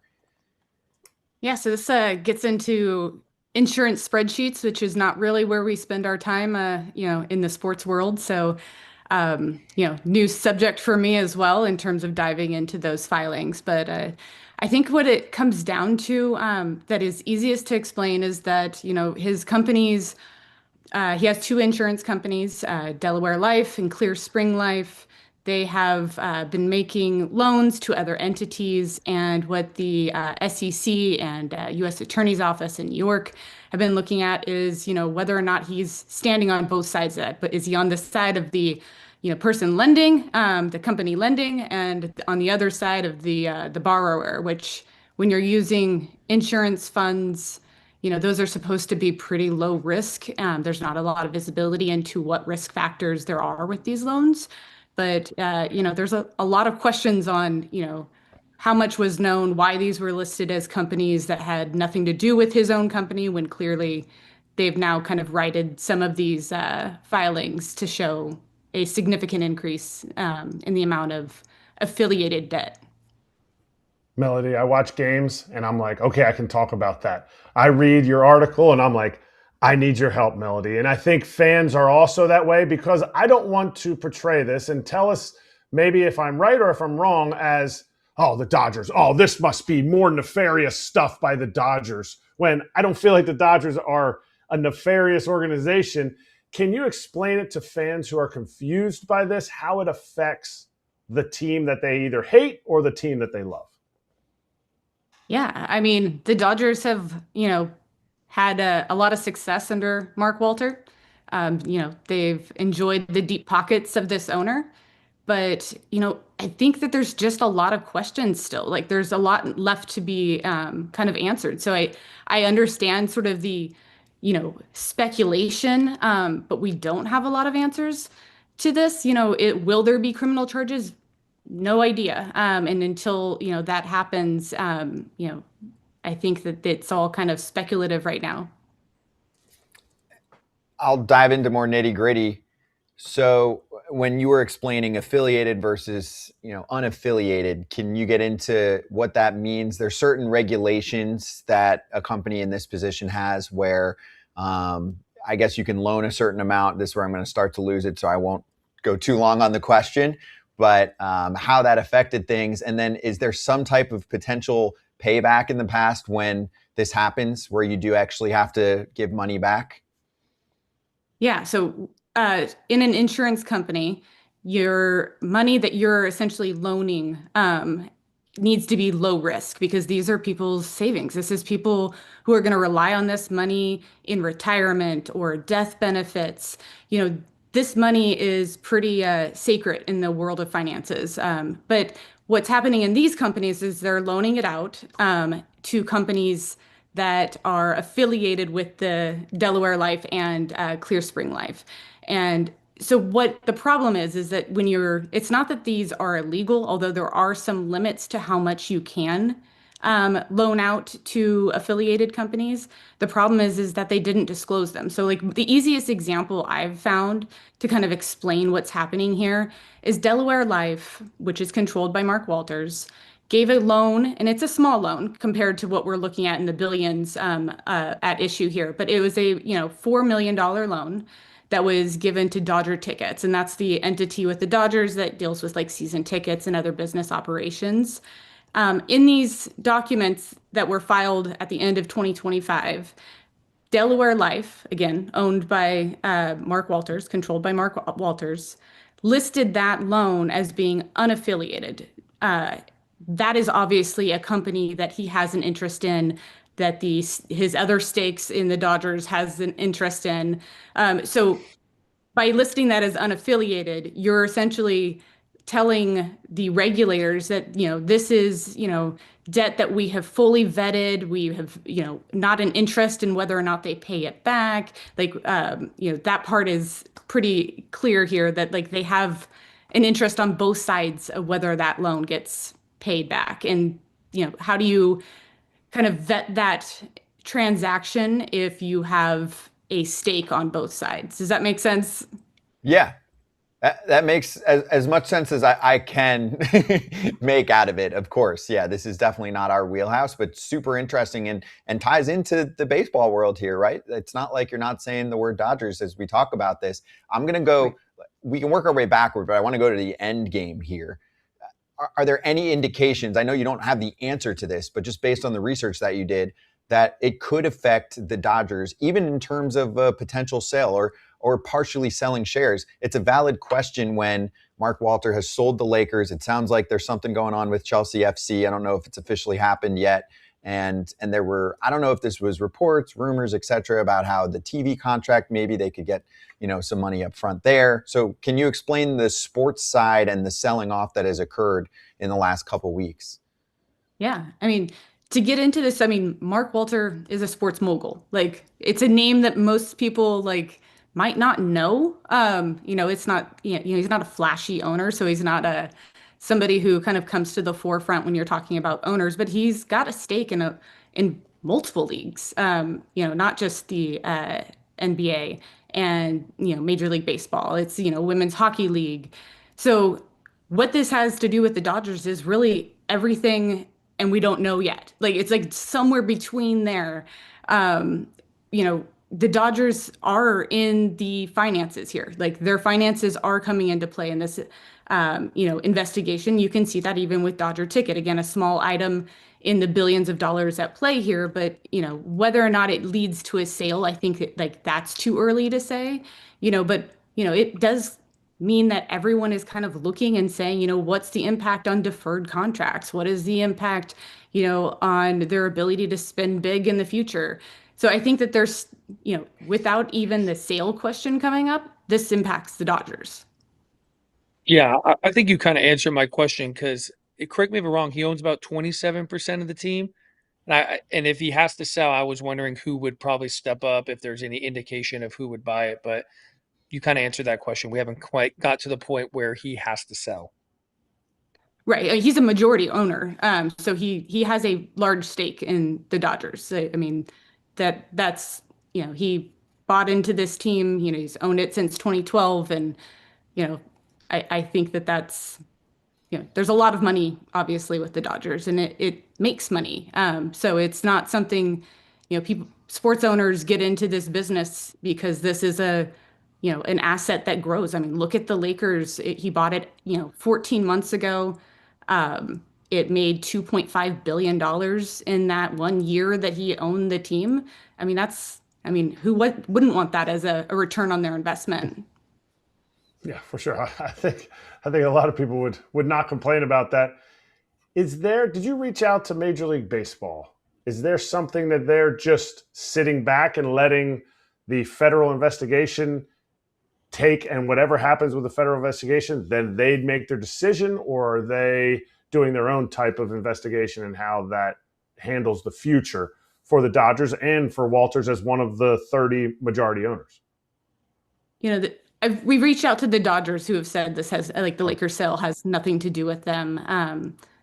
Clearly in the finances, that part, isn't a through line there. But, I think that there's a lot of in the industry that are kind of sitting back and waiting to see what happens, with both the federal investigation and the, SEC investigation. So I think there's a lot of wait and figure out what's going on here.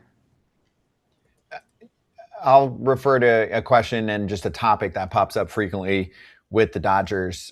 Many of their deals and a lot of money is tied up in deferred contracts. Does any of that tie into what's going on here? Whether, it could be looked at as that was helpful during all of this going on, or it could affect things going forward. Even if, again, like we're theorizing here, he does need to sell a portion of the team, that factors into the portion of his shares because there is, whatever you want to call it, debt or money that's owed later on.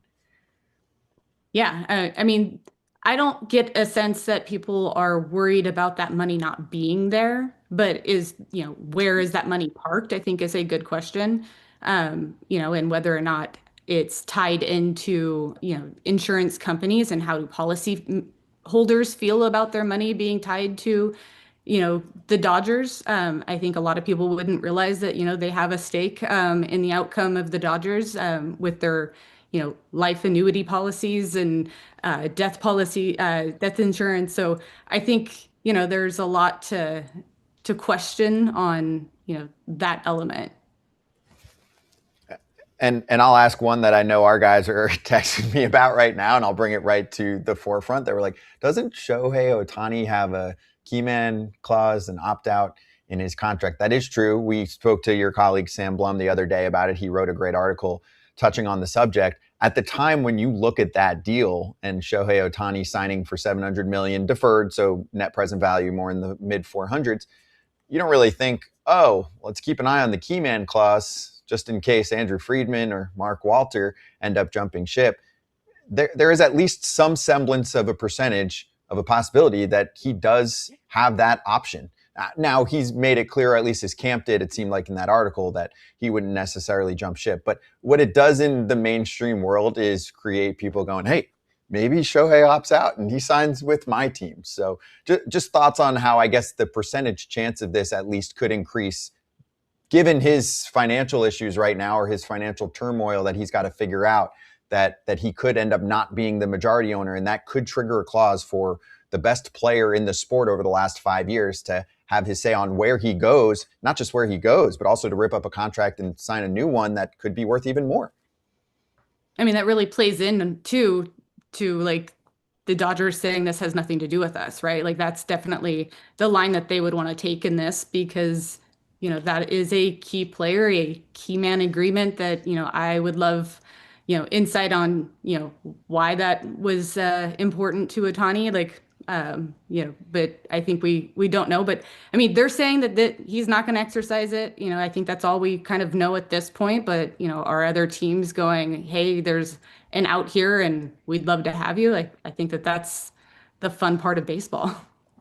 And yes, I'm with you. Yeah, it's a storyline. One last question for you as you continue to cover this. Like, is there one big question that you have or piece that you think unravels that really helps to tell the story here? For example, for me, from my perspective, that's much less dug in to the story than you are. I'm like, I want to know how much is due and when and how that gets accomplished, because, and of course, we're not going to find out all of his finances, but if he's in a situation where it's like, hey, I got to come up with $2, $3, $4, $5 billion more, it's not like you can, some billionaires can find that in their pocket. Others might have to sell off assets. So that to me is the baseball fan in me trying to figure out what's next. Yeah, I think the liquidity issue is fascinating. I mean, I can't tell you like what it was like to like pour over some of these insurance filings, starting at 6 a.m. when I started noticing that the second quarter filings were in there. The issue that like I'm seeing in there and like am most interested in is the timeline of when these things need to be paid back. I don't think that answers the question for like the federal investigation, because what was done, but there is obviously a timeline. There's a restructuring plan that is in place with the two insurance companies trying to right the ship. I think the number that really stands out to a lot of people that kind of tells you exactly how big of an issue when we're talking about affiliated companies, is that on their balance sheet, like they were saying that 3% of their assets were from these affiliated companies, and that made credit raters go like, oh, that's good. Like, let's give you a good rating. On these revised ones, it, jumped over 40%, and that impacts their rating, which, has a big impact on their business. And so it becomes this kind of cyclical issue when you're talking about this affiliated, unaffiliated businesses. But that's the question I think moving forward is like what they're going to do. They've already moved $6.5 billion in a swap between companies to try to take some of that affiliated debt off the books for Delaware Life and Clear Spring Life. So, that's what I'm looking at moving forward is, what's their next play? What are they next going to try to, liquefy like in terms of these assets? Yeah, and we'll be following. We'll be waiting for the next story as it sounds like this is just getting going here. So, Melody, thank you so much for joining us and helping us to figure some of this out. And we appreciate the time and encourage everyone to check out her article for much more inside The Athletic. Thank you. Appreciate it. Yeah, thanks for having me.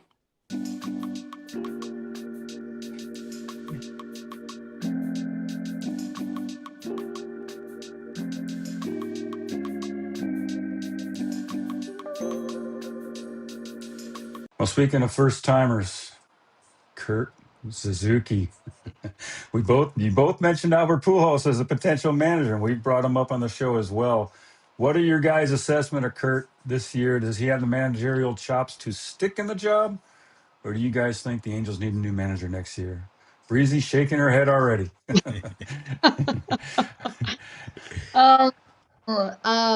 No, I don't want to see Kurt Suzuki be a manager for my team ever again. I think that he is probably a really, really nice guy, and he just seems like an absolute pushover. I've seen the Angels have so many managers at this point, and like the ones who are quiet and almost mouse-like the players just seem like they don't really respect them.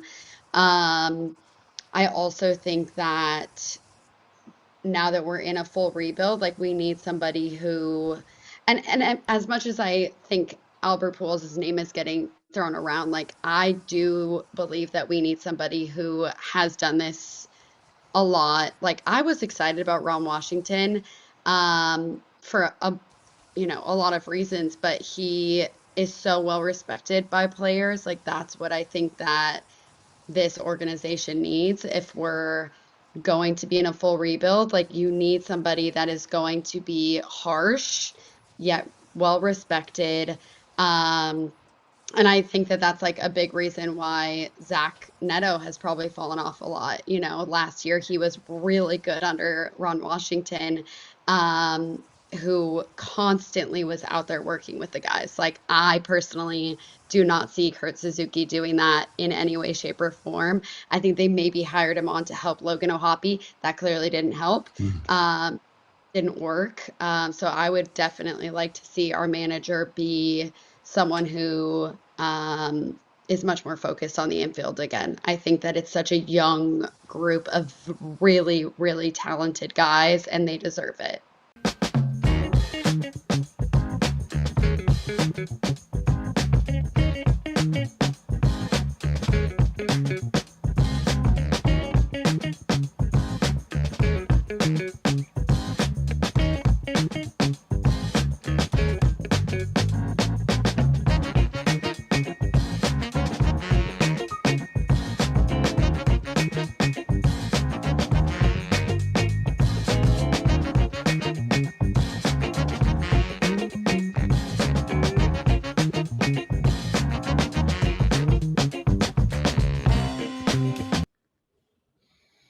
Hey, we're back just for a quick minute because after our show, Max Muncy of the Dodgers will be on Dodgers territory. So if you're watching wherever, TV, YouTube, etc., Dodgers territory live on the Dodgers territory YouTube channel, we'll have Funky Muncy going over life and what's going on in the LA world. I know we've talked about this team a lot this week. We try and mix it up, but also props to Max for joining us. So giving Dodgers territory a little props.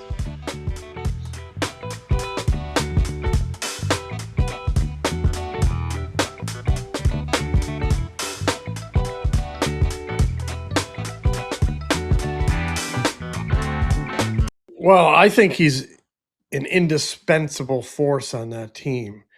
And the reason that they, will have a chance in October is the starting those top three in that rotation. That's kind of how they are built. And, the last five to me have been a major head scratcher. I don't know if he's fatigued. JT 2 starts ago mentioned that his location, his misses have been bigger than usual. Wheeler mentioned last night he worked on a little mechanical tweak to get his legs back into his fastball, but that ended up diminishing his off-speed stuff. The bottom line is that's a high ERA the last 4 games. He's not seeing the 6th inning, and 2 games in a row now, he has hit a wall kind of at the 2-out mark in the 5th inning. He's allowed 5 2-out runs the last 2 starts, and it all started last night. He gets the first 2 outs in the 5th in a 1-1 game. And the first 2 batters work him for 18 pitches, kind of grinded him a little bit. And then walk, a pair of 2-out walks. And the next thing you know, base hit, and he's down. He's down 2-1, and he's out of the game at 98 pitches. Now, hey, you'll always if 5 innings, 2 runs, I'll take that from like a number 5, a nondescript number 5 starter, but that's not Zach Wheeler. Right. And it's gone on for a few starts now. We're talking 10 walks in the last 3 starts. That's not Wheeler. So to me, I have a lot of concern until I see him looking like Zach Wheeler again. He acknowledged he's in a rough spell here. But he's going to keep grinding through it. He acknowledged things aren't going particularly well. Tipped his hat to his team for, pulling him out of it and getting him off the hook there. But I just think, yes, amidst the euphoria of a 5-game win streak, getting back to 11 games over 500, Stott making great plays, Bohm hitting, Harper getting on base, Stott hitting, the stands are full, everybody's happy. To me, that's a bit of a concern because I think he's that good and that important.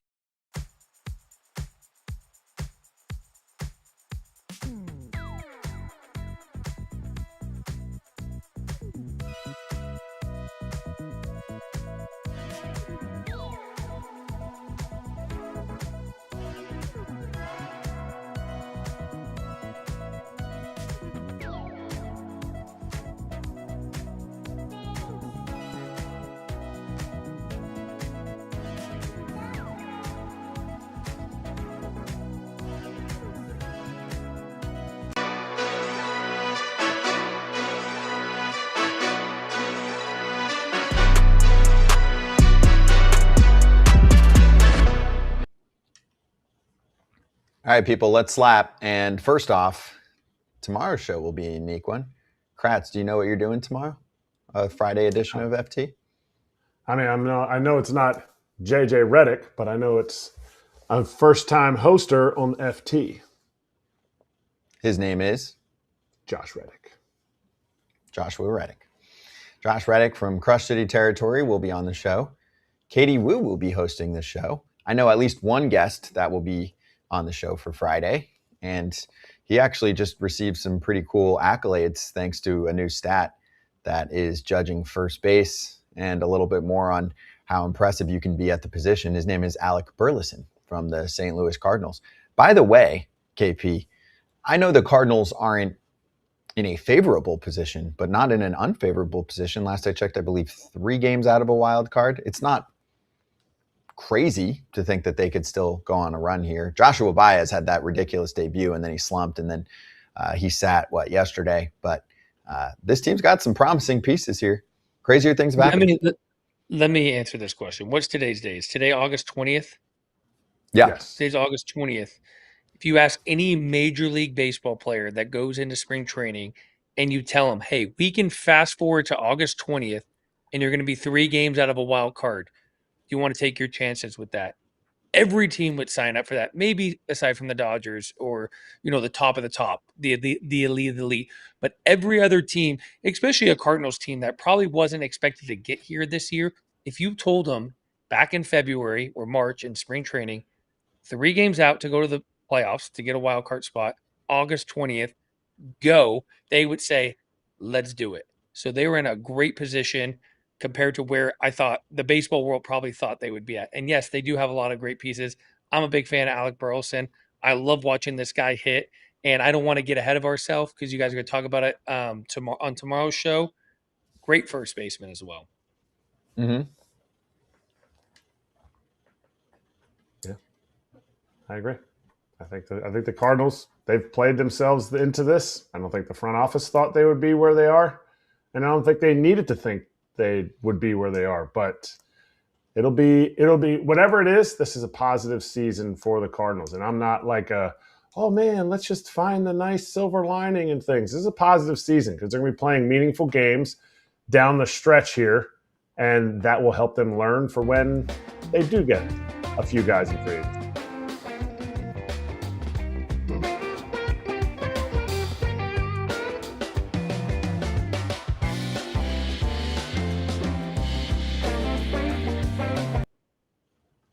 All right, staying on for a few minutes.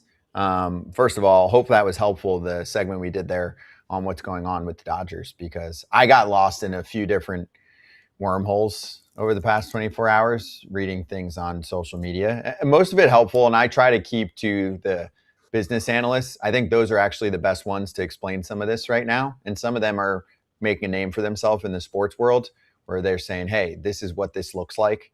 When Melody was on with us earlier and she's explaining the 3% versus the over 40% change, and how that doesn't just affect the way that you're judged legally as a company. And again, stay with me here, I'm paraphrasing, but it also can affect the status of the company, right? And the way creditors rate it, and it could really hurt the company, which then could hurt the people who own the company and the money that they borrowed. That's where the domino effect occurs, and the percentage chance of Mark Walter selling his shares, or at least partial shares of the Dodgers, has gone up since a few months ago, right? Like a few months ago, if someone said that, you'd be like, no way. There's been no indication of that. This team's on fire. Why would you sell right now? Right. Obviously. I mean, other than you would make money if you sell, but they've built this for the long term. But to me, I want to be more educated on it, because I think there's too many times where people hear Dodgers owner, something not maybe all above board, and they just jump right to the see, deferred money. See, I knew these guys were doing illegal stuff. Like I knew it. Just another thing that Major League Baseball turns its eye to. No, I want to know what it does. What does it mean? How is this going to affect their spending from here on out, or the effect of, okay, maybe they have to cut back down to $390 million payroll. Who knows? Like, I want to know, and not just jump to the conclusion that I'm pretty sure probably most of Twitter and Instagram have jumped to. Yeah, I couldn't agree with you more. I'm not super educated on it, and these two things could be very unrelated to all these other things that we're talking about. Could be very unrelated to actual Dodger payroll and Dodgers deferred money. Once again, it's going to sound like we're defending them. I just don't really know. This is out of my comfort zone. I feel like I got very educated. When I'm on this flight tonight, I'm actually going to go through the entire article, try to educate myself a little bit more. But eventually the truth is going to come out, and we're going to find out. Lastly, before I get off, just want to give a shout out to Brett Callahan. That was an incredible interview. The comments were great on the side. There's a kid from Delaware, went to a small school, got a chance to live his big league dream. I know me and Kratz make this look easy sometimes, and we're not perfect at this. We're a lot older. We've lived a life in the major leagues. Not every single person comes up with the comfort of sitting in front of a camera, answering questions, talking to the media, talking to guests like this on a show. You got to give a young kid a lot of credit. his world has been completely flipped upside down from going to the minor leagues. He talked about all the kind of moving parts with his family and his girlfriend getting to a game. Me and Kratz, both know the difficulty of getting to the big leagues. We know the adjustment it takes once you get to the big leagues. For him to come on, I give this kid a lot of credit, and I'm a big fan of his. Yeah, same here. Genuinely excited kid. So excited for him. And we're out of here. Max Muncy is getting ready to pop on Dodgers territory. So if you want to hear from him, go for it. Katie Wu and company over there. Nice. Flatty shirt for KP. I've got my Yordan Alvarez, foulterritoryshop.com thing. I keep wearing all the new merch. My Foul Territory pocket protector. Beauty. Boots. You're bad. Enjoy Kratz, Reddick, and Wu on a Friday tomorrow. Woo woo. Woo woo.